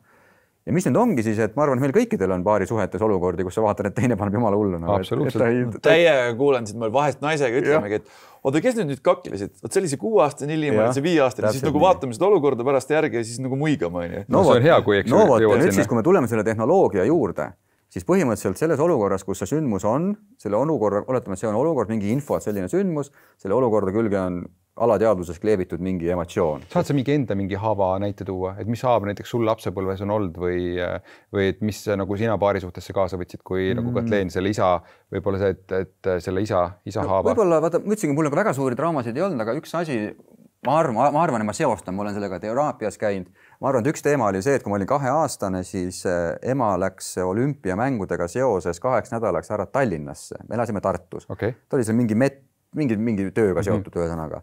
Ja 2-aastase lapse jaoks 2 nädalat on tohutu pikk periood.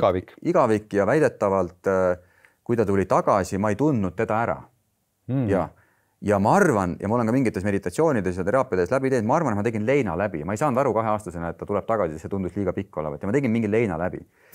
Ja ma arvan seda sellepärast, et ma olen tähele pannud, et kui mina hakkasin endale partnerit otsima, siis ma hästi otsisin ema sarnast naist. Nagu välimuselt ka? Või... Olemuselt ja välimuselt, okay. Jah. Ja esimene naine võib-olla oli välimuselt hästi temasugune, võib-olla ka olemuselt, aga Katleen oli pigem olemuselt, aga mitte välimuselt. Et ta nagu hästi-hästi ilus, kaunis naisterahvas, aga ta võib-olla näojooned ei ole täpselt need, mida minu alateadvus nagu ihaldas.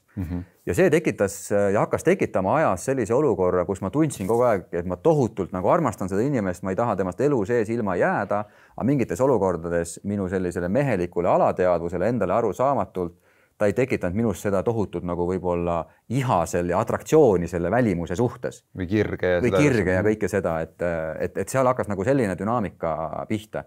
Et tema justkui siis võib-olla otsis natukene seda isa.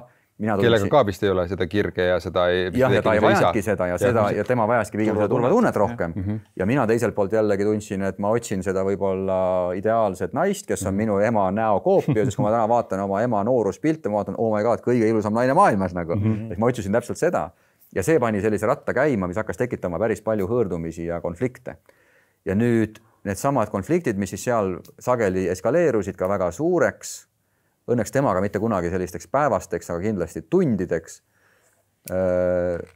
Siis, kui ma hakkasin tehnoloogiat kasutama ja läksin nendesse lapsepõlve kogemustesse ja elasin läbi ka hiljem näiteks olukordi, kus ma olin üksinda vanaema juures ja ema-isa võib-olla olid kuskil, ma mäletan, ma ei tea, Leningradis kartuleid müümas piltlikult öeldes, siis need tohutud igatsused ema suhtes, ma sain kätte, ma pääsesin ligi nendele kogemustele ja ma hakkasin sealt vahelt ära vabastama seda ängi, igatsust, leina, tühjust, kuni selleni välja, et kui ma läksin uuesti sellesse kogemusse, videopilt jooksis, aga emotsiooni enam ei aktiveerunud. Ma olin nagu ära neutraliseerinud selle, ehk siis alateadvuses ei olnud selle sündmusega enam seda laengut küljes.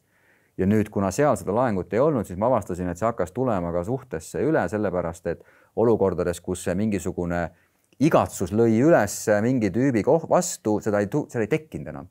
Ma küll registreerisin ära, et vau, et mul on 5 aastat olnud selles olukorras nagu lööb täiesti kaane pealt ära ja nüüd ma uuesti need mõtted on alles, et aga laengut enam ei olnud.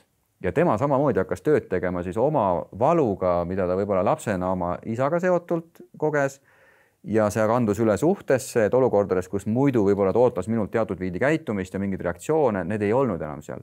Ja olles seda süsteemselt nüüd 4 aastat teinud, siis meil on selline suhteliselt nagu rahulik, meeldiv, toetav, lugupidav, armastav paari suhe ja sellel on potentsiaali, ma arvan, veel pikaks. Kas kirg tuli ka suhtesse tagasi sellest, et kui see need ema ja isa haavad said lahendatud, kas see, võib-olla oli ka, eks ju, aga lihtsalt, kas see ka mõjutas seda? Jaa, otseselt. Sellepärast, et seal vahel oli mõlemal poolel ikkagi alateadlikud mingid laadsed plokid. Me ei näinud üksteist mehe ja partnerina, vaid siin vahel oli mingi udu.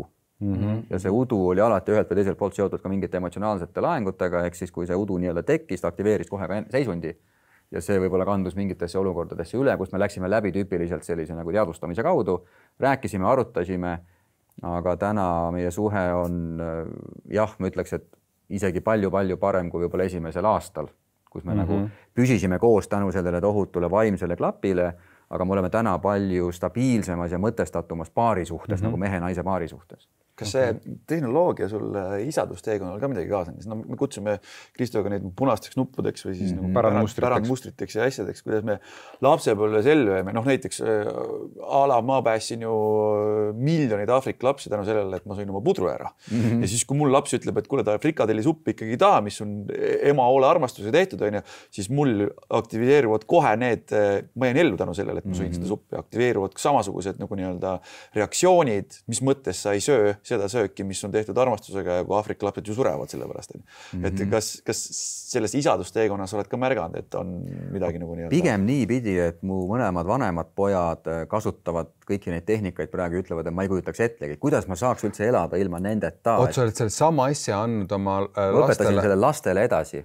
Mis vanusest alates? Nüüd vanem poiss hakkaski tegema umbes 17, noorem on 4 aastat noorem siis ja tema noorem sai nüüd 17. Ta juba nii-öelda katsus vett seal võib-olla 3 aastat tagasi, aga tal ei olnud neid seosed, ta oli tekkinud nagu vajadusi, ei olnud seda nii-öelda kannatust, ei olnud, neid probleeme ei olnud. Ja nüüd, kui ta täna on ise 17, siis ka tema praktiliselt igapäevaselt teeb neid harjutusi, neid tegevusi ja see annab ka mitte ainult nagu selles mõttes sellise stabiilse elustiili, et sa vabastad mingeid vanu traumasid, sul ei ole 17-aastasena võib-olla või sa ei pääse ligi vähemalt, aga see annab ka ikkagi tohutu emotsionaalse stabiilsuse ja vabaduse igapäeva olukordades, et ta just läks ühe tüdrukuga lahku ja kõik need emotsioonid ja sa saad nagu arukaks, sa saad punkti, kus kohas sind juhib ikkagi selge meel ja kaine mõistus, mitte möllavad emotsioonid. Ja ma ütleks, et seos isadusega on see, et ma juba räägin oma väiksematele lastele. Mis sul väiksemate vanused praegu on? 7 ja 5. Ja praegu on ikkagi see, et väiksemad lapsed tulevad ikkagi issi, kuule, et aita mul see emotsioon ära vabastada ja issi aita mul see mõte ära vabastada. Ehk siis ma olen neid õpetanud varakult mitte mõtlema endast kui kellestki, kellel on mingid emotsioonid ja mõtted, vaid väga selgelt eristama. Siin on sinu füüsiline keha, siin on sinu emotsioonid, mida sa tunned, sinu seisundid ja siin on sinu mõtted. Saad sa midagi konkreetsemalt veel öelda? Mul on ka kodus 7-aastane, eks ju, et kellel nagu emotsioonid ikkagi, ütleme niimoodi, et pehmelt öeldes ikkagi valutavad terve kodu ära vahepeal. Et kuidas üldse rahulikus olukorras siis, kuidas alustada seda nagu lapsega, kuidas sa lapsele seda kõike nagu räägiksid või üritaksid seletada, et sul on mõtted, emotsioonid, ma saan aru, mul on mõtted on eraldi, mul on emotsioonid eraldi, mul keha on nagu eraldi, aga kuidas sa, ja siis on veel midagi võib-olla veel, eks ju, et kuidas sa lapsele seda seletad? No meie alustasime niimoodi, et me hakkasime ütlema ka hetkel, kui oli mingi emotsioon peal, me hakkasime ütlema, et kas sa mäletad 5 minutit tagasi, sa ei tundnud niimoodi. Ja nüüd sa tunned niimoodi. Ja vaata, umbes 10 minuti pärast sa jälle ei tunne niimoodi. Ja nüüd sina oled see, kes siin all nagu seda tunneb, aga see tuju, mis käib nagu, tuleb ja läheb, tuleb ja läheb, tuleb ja läheb. Ja me hakkasime talle nagu neid seoseid looma ja nüüd, kui tal läkski see tuju üle, see mingi tantrum nagu, siis me ütlesime, et näed, sina oled jätkuvalt siin, aga sa ei tunne enam niimoodi. Ja me hakkasime näitama talle neid kontraste, et kuidas moodi tegelikult tuju on see, mis muutub, et see ei ole tema. Et tema nagu sellise kogejana ja vaatlejana on tegelikult seal taustal olemas. Või kui ta hakkab, ma ei tea, mingid mõtetes rääkima, ma ütlen, et okei, aga sa ju näed seda mõtet, järelikult see ei ole sina. Et see on mõte lihtsalt ja vaata, kas sa saad näiteks oma tähelepanu praegu viia Landole, Lando on meil koer. Ja ta mõtleb midagi, ütlen, vaata, kas sa saad lihtsalt, vaata, kas sa saad viia oma tähelepanu Landole. Ja saan küll, aga mis siis? Ma ütlen, nagu vaata, kas saad, et sa saad seda teha. Vaata, kas sa saad selle viia, ma ei tea, vanaemale. Ma näitan talle, kuidas moodi tema käes on tegelikult see juhtkang, et need mõtted tulevad automaatselt, emotsioonid tulevad automaatselt, aga tegelikult juhtkang, juhtida seda kõike on nagu tema käes. Ja ma näiteks selle keskmise pojaga on täiesti müstiline juhtum, et tal siin aasta algul tekkisid mingisugused kerged käitumisprobleemid, hakkab ka sinna varajasse sinna puberteeti jõudma ja siis tal ema nagu pöördus ka minu poole, et nad käivad seal juba võib-olla seal psühholoogi juures ja võib-olla psühhiaatri juures ja et on päris probleemid. Ja minu jaoks on selles mõttes elukäsitlus hästi lihtne, et eksisteerib ainult 5 nähtust, on kõik, mis on minu ümber, kõik asjad, teie asjad. Nagu see füüsiline või? Kõik, jah, mis on väljaspool mind, see on 1, siis on 2 on minu füüsiline keha, siis on emotsioonid, mis selle füüsilise keha tegelikult käivitavad, sellepärast, et ta annab selle jõu ja energia, siis on mõtted ja siis on nii-öelda see teadvustaja. Ainult 5 asja ongi. Mis on selle kõige taga nii-öelda, kes seda kõik asja nii-öelda kes kõike teab, märkab, paneb tähele, et 5 asja on, rohkem asju nagu ei ole. Ja nüüd, kui näiteks sellises olukorras, kui ma tean, et mul on seal mingi laps, kellel on tujud, siis ma tean kohe, et see on tegelikult emotsionaalne probleem. See on emotsionaalne probleem, see tuleb kõigepealt ära vabastada, et ta saaks üldsegi arukamalt natuke hakata vaatama, mis seal sügavamad põhjus on. Ja siis me saimegi temaga kokku ja siis ma küsisin mõned küsimused, et palusin tal siis meenutada, et mis kõige rohkem tal seda tekitab, sest ta ise teadvustas seda, sa oli ise ka kurb selle üle, sest et emotsioonid on nii automaatsed, see tuleb alateadvusest, sa ei saa seda nagu valida, see tuleb, paned hullu, rahuned maha, ise oled ka õnnetu.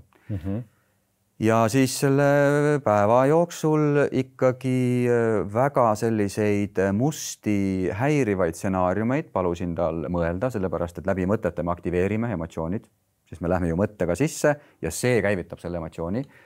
Ja kaardistasime enda jaoks mõnede küsimustega kaardistasin ära, et mis need teemad olid, mis teda kõige rohkem tegelikult häirivad, ärritavad, hirmu tekitavad. Ja siis palusin tal sellesse sisse minna ja tegime koos selle tehnika. Ütlen, mine uuesti, kas tunned, et see laeng tuleb, natuke tuleb veel, tegime uuesti, veel, rohkem ei tule. Okei, võta järgmine. Tuleb, ei tule, ikka tuleb, ei tule rohkem. Ja tegime ikkagi selline, ma arvan, päeva jooksul selline 30-50 korda läbi väga sellised ka tumedad nagu stsenaariumid ja ma ütlesingi talle, et võta seda lihtsalt kui mõtet, et seda juhtumi, ma rääkisin lihtsalt mingitest tema hirmudest, mis nagu tal on. Ja seda juhtumi kasutame seda lihtsalt nagu tööriistana praegu ja ta sai aru, et oli juba selline ju 11 vist. Ja siis, mis oli fenomenaalne, oli see, et läks koju ja korras. Käitumisprobleeme ei ole enam. Päriselt. Käitumisprobleeme enam ei ole olnud, see oli mingi, ma arvan, märtsikuu. Oli korras.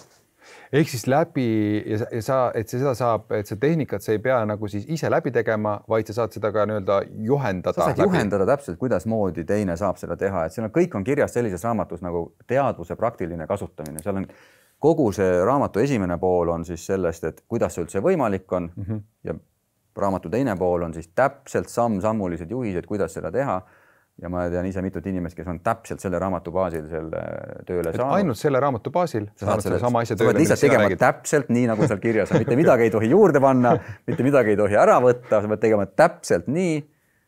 Mitte leiutama, et mulle ma ei tea, sealt lugesin seda ja see ütles niimoodi, ma panen selle kokku kuidagi. Ei, kui sa pead kokku, ta ei tööta. Sa pead tegema täpselt nii, nagu seal kirjas on ja ta töötab. Ja seal on erinevad laadi emotsioonid, traumadega seotud emotsioonid, füüsilise kehaga seotud emotsioonid, taustaemotsioonid, mingid pikaajalised nagu foon on peal kogu aeg, et nende asjadega on võimalik tegeleda ja ma julgeks öelda, et 4 aastaga minu selline elukvaliteet, empiiriline elukvaliteet on tänu sellele nagu 180 kraadi muutunud, 180 kraadi. Ja me räägime 4 aastat tagasi Kaido võiks öelda, et et see elu oli ikkagi natuke kannatust oli oluliselt rohkem. Mitte natuke on ikka nagu kergelt öeldud, ma olin ikka väga vaata, miks ma enne ütlesin, see kõik ei ole nii ilus, ehk siis need samad suhteprobleemid, kärgpereprobleemid, ikkagi aastaks selline 2020 ikka väga raskes punktis olin psühholoogiliselt ja püsisin vee peal tänu ainult oma võib-olla oskusele meditatsioonis nagu säilitada, aga ma surusin selle alla, tulin toime, aga ma olin õnnetu, ma olin rahulolematu, ma olin reaktiivne ja siis...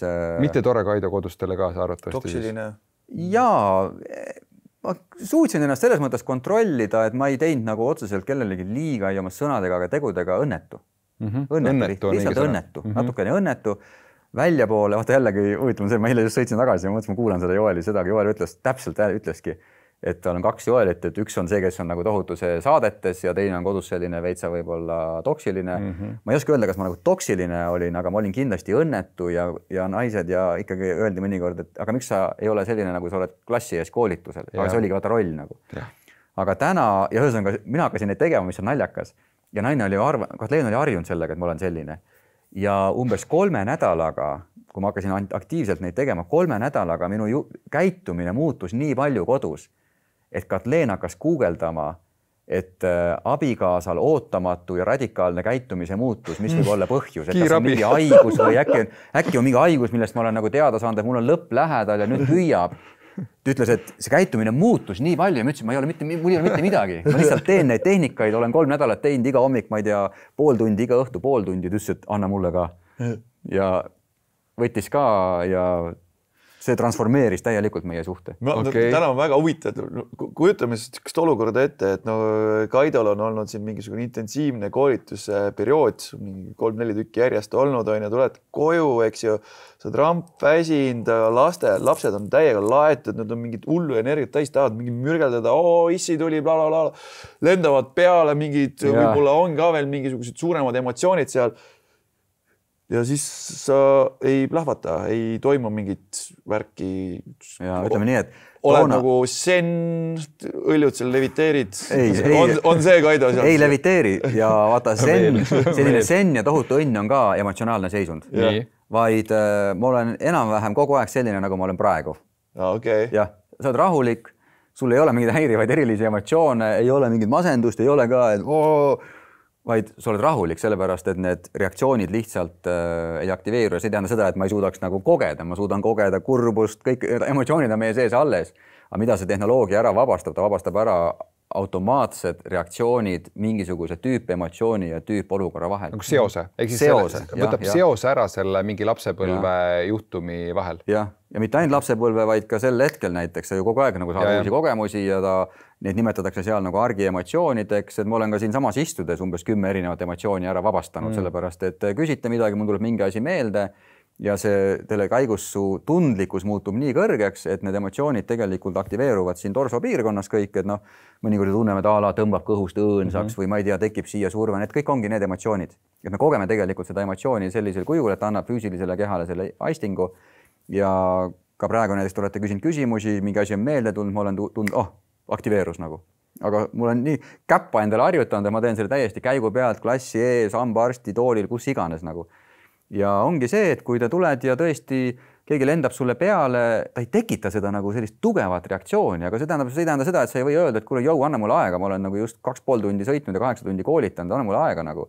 Aga sa ei ole nõme tüüp enam ja sa nagu ei reageeri üle, et see on see tohutu väärtus ja mõtle, mida sa ühele suhtele teeb. Ja kui sa ei reageeri üle nagu, jah.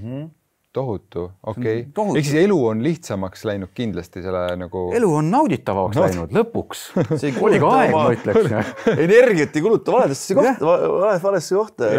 Kannatuste rada on lihtsalt nagu lõppenud või lõppemas. Ja kuidas sa ütlesid, et sul nagu see vanemad ka siin meie saate alguses, eks ju, et 50 aastat koos olnud, et siis sa said alles nautima nii-öelda hakata lõpuks seda asja, et sa said natukene varem. Natuke varem, jah. Ei nagu eeskuju elamas nagu vanaisa poksija lihtsalt tampisid need emotsioonid sisse, mees peab olema tugev ju. Täpselt nii on. Sul tõmbad ära, et see on nagu siuke stereotüübi muutus, et on olla. Kuidas sa nagu sellega oled saanud, ma mõtlen, et sul ka ikkagi 5 last, maja meeldan, et sul auto on ikka, eks ju, et Bemmi müüsid maha, aga midagi sul ikka on, eks ju. Mis auto on, Kaidol? Auto, Volvo, eks ju, on naine, on kodu, eks ju, maja, on lapsed, koer ka eeldatavasti, eks ju, et no, seda asja on nagu palju, mida kõike nagu üleval pidada, seda ettevõtte, eks ju, tegelikult mitmel nagu rindel. Et kuidas sa seal sees ikkagi seda nagu ennast hoiad, et kas see sama tehnika on siis see, mis laseb sul kodus ka ennast nagu mõnusalt rahulikult tunda, et sul ei ole kogu aeg uus asi, mida on vaja teha. Ja mõtlen endale ka, ma küsin enda jaoks ka seda, et mul on nagu siuke tunne, et ongi palju ma teha, kõik on vaja seda nagu koos hoida, nagu üleval pidada, eks ju, erinevad projektid, asjad, et et kogu aeg on siuke tunne, et see to-do list on nagu pikk ees. Kuidas kõige selle seisu käes nagu lõdvestuda selle kõikide nende laste ja naiste ja tööde ja tegemiste nagu keskel? Et midagi sellist ka, mis võib-olla veel saab, lapsevanemad saavad siit võtta ja ma ise ka. Ma ei taha nagu seda episoodi muuta nüüd selle tehnoloogia promoks, aga see tehnoloogia, see ei ole mingisugune, see pärineb tegelikult nagu idamaade jooga, ta baseerub Kriya jooga põhimõtetel, et Kriya jooga nii-öelda muistsed teadlased, keda nimetatakse sidadeks, targad mehed elasid väidetavalt mitu tuhat aastat tagasi.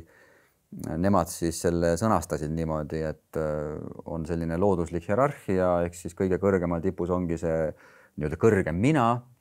Ja kui juba Ralfi juures käisin, mul tekkis nagu siiras huvi, et mis asi kõrgem mina on, et mingid tüübid räägivad nii kõrgem mina, räägivad püsivast õndsusest, vaata, ma ütlesin enne, mul jäi külge see nagu, mul tekkis reaalne huvi, et kuidas see Buda ikka selle valgustumiseni jõudis, kuidas ta jõudis selle õndsuseni, et need on reaalsed isikud, kes on dokumenteeritud, mis tähendab. Ja Kriya jooga on siis üks nendest tehnoloogiatest, mis on siin aastatuhandeid tagasi kirja pandud ja see jagabki siis inimese väga lihtsalt just nendesse nagu nähtuste rühmadesse, nagu ma ütlesin, et sul kõige kõrgem nähtuse rühm on siis teadvus, mille olemasolu ju keegi ei saa ehitada. Meil on kõigil see teadvustamise võime ju olemas, sest et see on see, mis võimaldab meil ju kogeda seda kõike.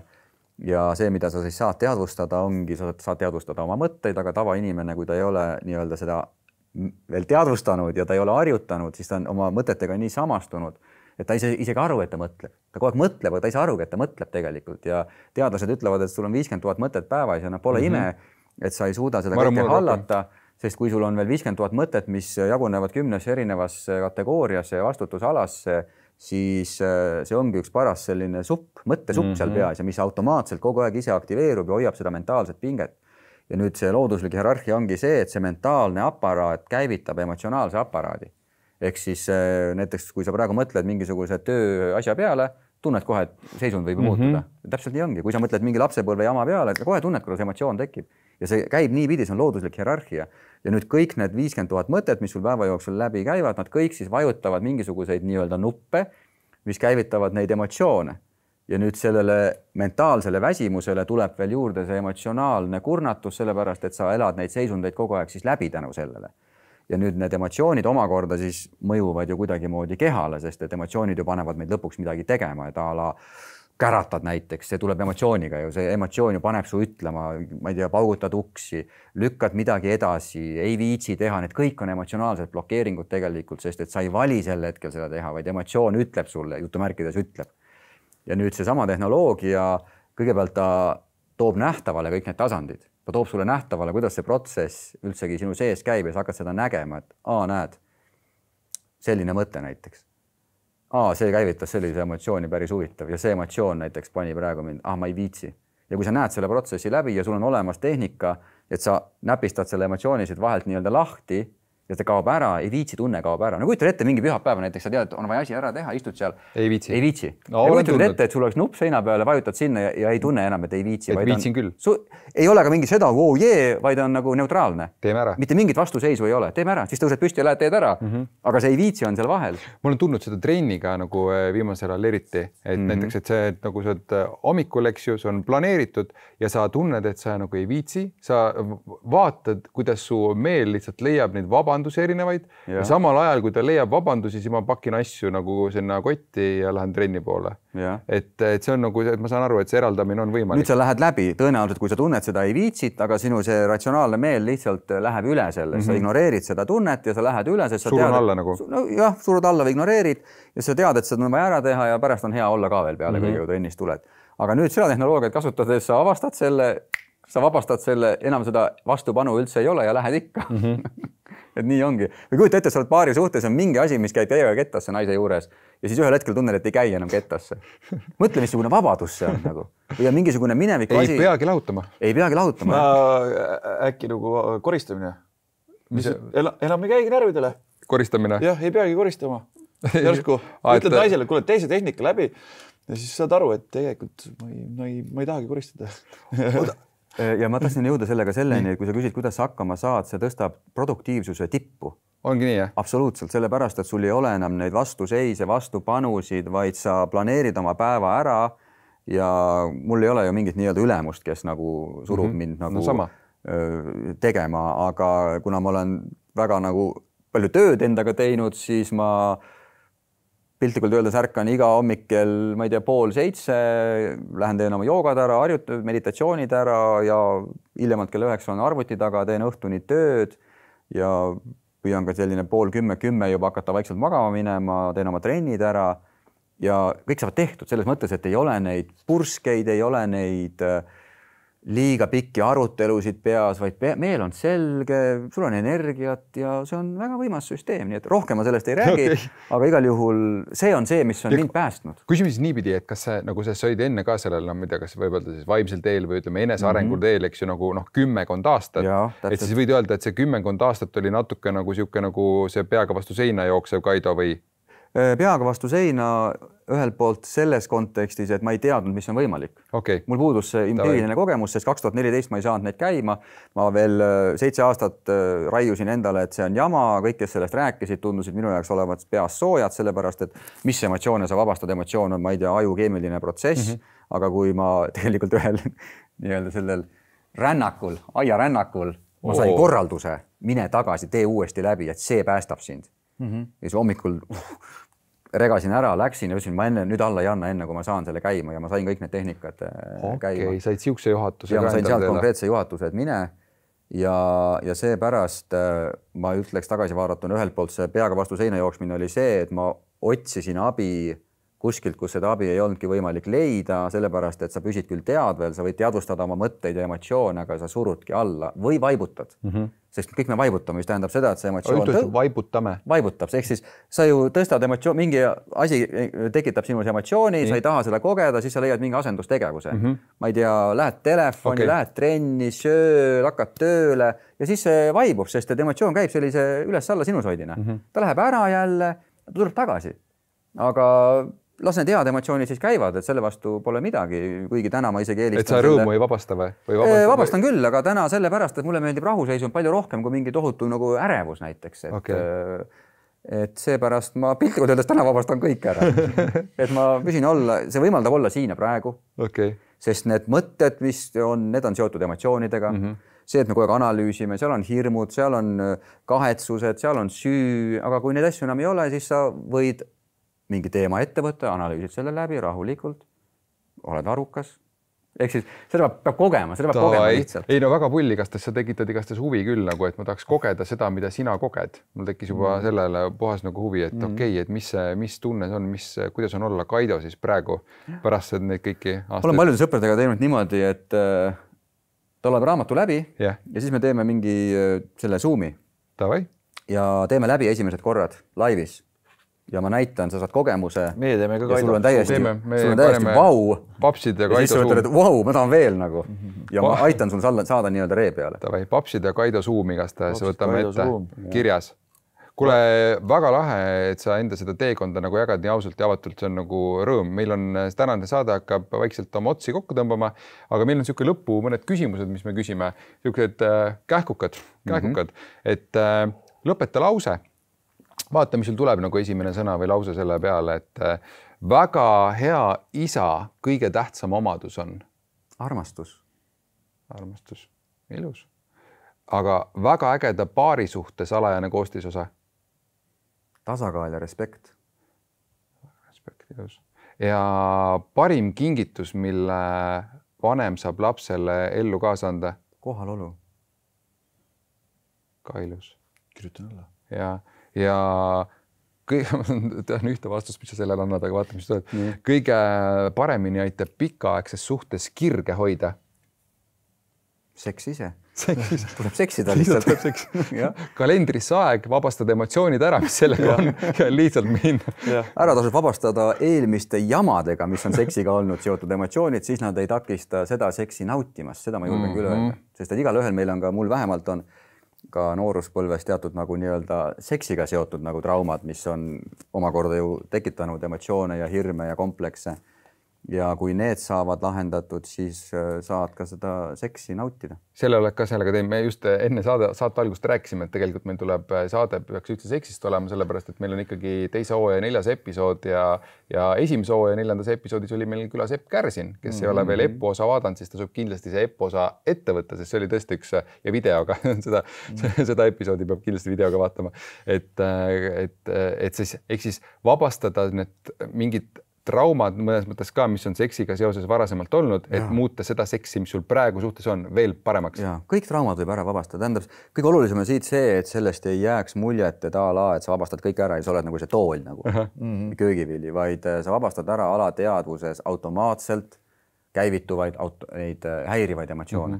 Et sa vabastad automaatprogramme põhimõtteliselt. Kõik, mis häirib su elu täna, kõik, mis tekitab sulle tuska ja mida sa tunned, et see ei olnud praegu seotud sellega, et liikluses keegi tõmbas ette, mis on jumala normaalne, et see sulle tuska tekitab. Aga sinu mingisugused tusk, kurbus, õnnetu, hirmud, kahetsused, süü, vaen, kõik asjad, mis on sinu eelneva eluga seotud, saad sa hakata otsast nii-öelda puhastama. Kõik su mälestused jäävad alles, kõikidele on sul jätkuvalt ligipääs, sa oled palju adekvaatsem, sest kui sa oled nagu emotsionaalne virvarna, sa ei suuda adekvaatselt hinnata, mis seal nagu toimuski, miks see toimus, mida mul sellest vaja õppida on. Sa saad selle automaatse pahna ära lahendada ja sa vähendad seda koormat, mis sul on tegelikult minevikust kaasas ja sa oled rohkem kohal, sa elad seda elu vahetumalt sellepärast, et sa näed asju nii, nagu asjad reaalselt on, mitte läbi mingite vanade emotsionaalsete mustrite. Ja kõik sinu suhted paranevad, minu isiklik suhe paranes, lastega suhe paranes, õdedega suhe paranes, vanematega suhe paranes, töö palju muutus nagu huvitavamaks sellepärast, et ma nägin, kuidas ma saan panustada asjadesse, mis on nagu olulised ja kõik need vastumeelsused sai nagu sealt vahelt ära. Ühesõnaga, see, mismoodi elu muutub, see on täiesti kirjeldamatu ja see tundub nagu olevat müstika, aga see ongi müstika ja seepärast ongi nii kummaline, et ka paljud tuttavad on mul käinud, nii seda raamatut lugenud kui kursuseid läbinud, aga nad ei ole neid tehnikaid käima jooksutanud, nad ei ole võtnud seda vaeva ja seepärast nad ütlevad, et see ei tööta ja ma näen, et nad jätkuvalt kannatavad ja ma tean, mis on võimalik. Ma tean, mis on võimalik ja mul ei ole siin ühtegi põhjust sellele reklaami teha. Sul ei ole ühtegi põhjust selle reklaami. Tunnen küll, et praegu nagu ma ise tunnen ka nendes kohtades ennast ära, et ma olen jaganud koolitustel seda mingit vorsti lugu, kus me naisega läksime paganama vorsti pärast kaklema, sest ta ei toonud seda koju ja pärast ma jõudsin nagu nii-öelda oma mälestusteni ligi mingites hilisematest teraapiates, kuidas ema siis ühe korra oli jätnud mulle mingi auto ostmata, üks väga suur emotsioon sai vabastatud ja peale seda see enam ei kontrollinud mind, eks. Ja ma praegu nagu tunnen küll, et mehena ma sooviksin olla ikkagi see majakas, aga praegu hetkel ma vaatan, et ma vahepeal olen see tuulelipp. Et kui tulevad mingid programmid või asjad, et ma pean olema see või teine ja kolmas, ma lähen nendega kaasa või et ongi, et ma olen automaatselt, mul on ainult see 0,5 sekundit aega ennem, kui toimub reaktsioon, aga nüüd, kui ma seda teadlikult olen vabastanud, ma ei pea sellega tegelema, mul on nii palju ressurssi. Ja see veel, et ei jääks nagu kõlama, et see on nüüd mingi selline asi, mis on nagu täpselt nüüd täna nagu leiutatud. Need samad hingamise asjad näiteks. Kõik sama eesmärk on, sa lähed selle protsessi sisse, sa hingad läbi ja kui te olete neid teinud, siis te võite olnud ka avastanud, et see nagu läheb ohkega ära. Ja sa vabastasid selle, sellepärast, et mida me emotsiooniga tavaliselt saame üldse teha, kui emotsioon aktiveerub, sellepärast, et tavateadus ütleb, et see on keemiline protsess ajus, joogateadus ütleb, et see on tekkiv energia, sest et me kogeme seda tegelikult mingi energiana. Tuleb peale, ja me kogeme seda energiana. Ja mida me saame sellega teha, me saame selle alla suruda, me kõik oskame seda, näiteks kui keegi praegu vihastaks või sul tuleb mingi asi peale, no sa ei hakka seda siin ju välja elama, vaid meil on kõigil oskus see alla suruda ja me surume selle alla vot siit. Mõni ütleb, et klomp on kurgus. Klomp on kurgus just see alla surutud emotsioon. Me surume seda alla, meil on see oskus olemas. Teine asi, mida me emotsiooniga saame teha, on välja elada, mida lapsed teevad, sest et nende jaoks see keskkond on kohane, nad lasevad kõik välja ja seepärast see ei kogune nende sisse. Aga ühel hetkel, kui me vanemaks saame, siis ei ole enam sobilik igal pool välja elada. Ei ole lubatud. Ei ole lubatud, ei ole sobilik. Ära karju ma ei tea, kodus võib, ma ei tea, vanemate juures võib, sõprade juures võib, aga vaat tööl näiteks ei või. Aga mis ongi huvitav, see sama võime alla suruda ja välja elada, tegelikult on üks võime veel, aga seda ei ole õpetatud ja see on nagu mõningatel juhtudel avastatud ja esimene mees, kes minu teada selle avastas näiteks sellisest nagu läänemaailmast oli Lester Levinson, kes on kirjutanud ka raamatu mingi no aversions, no attachments või midagi sellist ja talle diagnoositi haigus ja 3 kuud anti elada 50-ndatel. Ta oli teadlane või mingi ärimees, täiesti akadeemiline. Ja siis ta läks koju surema 3 kuud. Mõtles, enam pole midagi, hakkas surema ja mis mul ikka siin teha, vaatan oma elu läbi. Ja siis ta pooljuhuslikult avastas, kuidas ta võib-olla võib karjuda mingi asja peale ja siis ta avastas selle, kuidas ta võib selle alla suruda. Ja siis ta avastas seda, et ta läbi mingite küsimuste suutis selle vabastada. Ja ta hakkas seda vabastamist kasutama ja tänaseks on see meetod saanud sellise nime nagu Sedona meetod. Neid meetodeid, mis kasvas välja Levinsoni uurimustööst on palju, kõige levinum on Sedona meetod. Ja seal käib see vabastamine läbi 3 küsimuse, et kui sul on mingi emotsioon peal näiteks, siis sa küsid sellise küsimuse, et kas ma suudan sellest lahti lasta? Kas ma suudan emotsioonist lahti lasta? Ja vaatad, okei, tegelikult suudaks küll võib-olla. Teine on, kas ma tahan? Kas ma olen valmis üldse? Äkki ma ei taha, äkki ma tahan tegelikult. Mulle meeldib siin olla. Mulle meeldib see, ma olen pahaneda peale, ta tegi niimoodi. Ja teine on siis, kas ma olen valmis? Ja kolmas on millal? Ehk siis could I release it? Would I release it? And when? Ja ta avastas, et kui sa mingisuguses emotsionaalses olukorras hakkad küsima neid küsimusi endalt, siis see emotsioon kuidagi hakkab, see jõud hakkab vähenema. Ehk siis see oli minu teada esimene, kes selleni nagu jõudis. Ja see Sedona meetod on väga tuntud, selle baasil on tehtud palju raamatuid, igasuguseid kursuseid ja asju. Nii et on hingamise tehnikad, on Sedona meetod ja nüüd see practical consciousness on siis nagu sarnase avastuseni jõutud natukene teist liini pidi, aga ma olen neid kõiki teisi tehnikaid proovinud ja see on kõige kiirem, ta on kõige täpsem. ta on kõige operatiivsem, sellepärast, et kui sul on näiteks konflikt naisega, siis sa ei hakka ütlema, oota, ma lähen hingamisse. Siis hakkad seal hingama, kaua läheb, 3 tundi. Sa võid selle ära vabastada, aga läbi see toona ütled ka, oota nüüd, ma küsin need 3 küsimust ära. Mis on ka jumala okei. Jumala okei, sest kui alternatiiv on see, et 2 päeva teed vaikimisteraapiaid. Jah, või ma ei tea, karjud või annad peksa, see ka ei ole nagu... Igas seal uusi nõusid ostma, sellepärast, et eelmised... Ta on kõige kiirem, ta on kõige täpsem, kõige konkreetsem ja seepärast mulle ta sobib, aga see ei ole see, et see on nüüd üks ja ainus, neid süsteeme on veel ja see ei ole see, et nüüd keegi leiutas midagi ühele inimesele juurde, meil on see võime kõigil olemas, lihtsalt see on avastatud. Ja see pandi lihtsalt sellisesse võtmesse, et me saame kasutada võimet, mis meil on kõigil olemas, aga me ei ole uinunud olekus. Ja seepärast ka kõik, kes vaatavad ja kahtlevad, tuleb ise järele proovida. See on samasugune võime, nagu ma ei tea, Ahv kunagi arvas, et 4 käpukil sai ja siis arenes edasi ja sai aru, et 2 jalal saab ka ja ma saan mingi banaani saan kõrgemalt kätte. Samamoodi on siin nagu, et meil on see võime olemas, võtta see võime kasutusele, lihvi see nii teravaks ja su elu muutub, et see on mu isikliku empiirilise kogemuse baasil lubadus. Täiega äge. Aitäh sulle, Kaido, et sa meile saatesse külla tulid ja viis või pihku sellest ka, et sa seda nagu sõna nagu vaimsus või kogu see vaimne teekond nagu lihtsasti ja ägedalt meile siin kirjeldad ja nagu tood, et mul vähemalt ei teki seda, et mida sa nüüd räägid, eks ju, vaid et see... Mingi voodoo vend tuli nüüd hakkas siin... Et see jõuab nagu kohale, et see on nagu äge, et annad seda ja enda kogemust jagada, et see on nagu väga kihvt.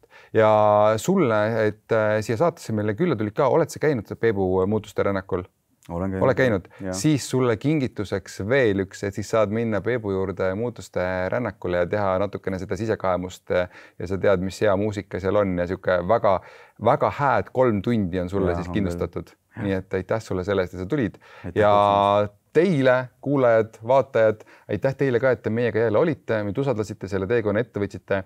Jälle meeldetuletuseks teile, pange see subscribe, jälgi, telli nupukene seal Spotify's, YouTube'is, et üliväike sammukene, aga meil aitab sellel podcastil levida ja teile seda endiselt tasuta siia tuua, nii et palun pange see nupukene ja tehke see teine. Ja muidugi, kui näete, et see võiks kellelegi veel kasu olla, jagage seda ja kirjutage meile tagasisidet ka, et kuidas teile meeldis, et see meile väga meeldib seda lugeda ja et andke meile teada ja siis aitäh teile ja kohtume teiega jälle 2 nädala pärast. Au!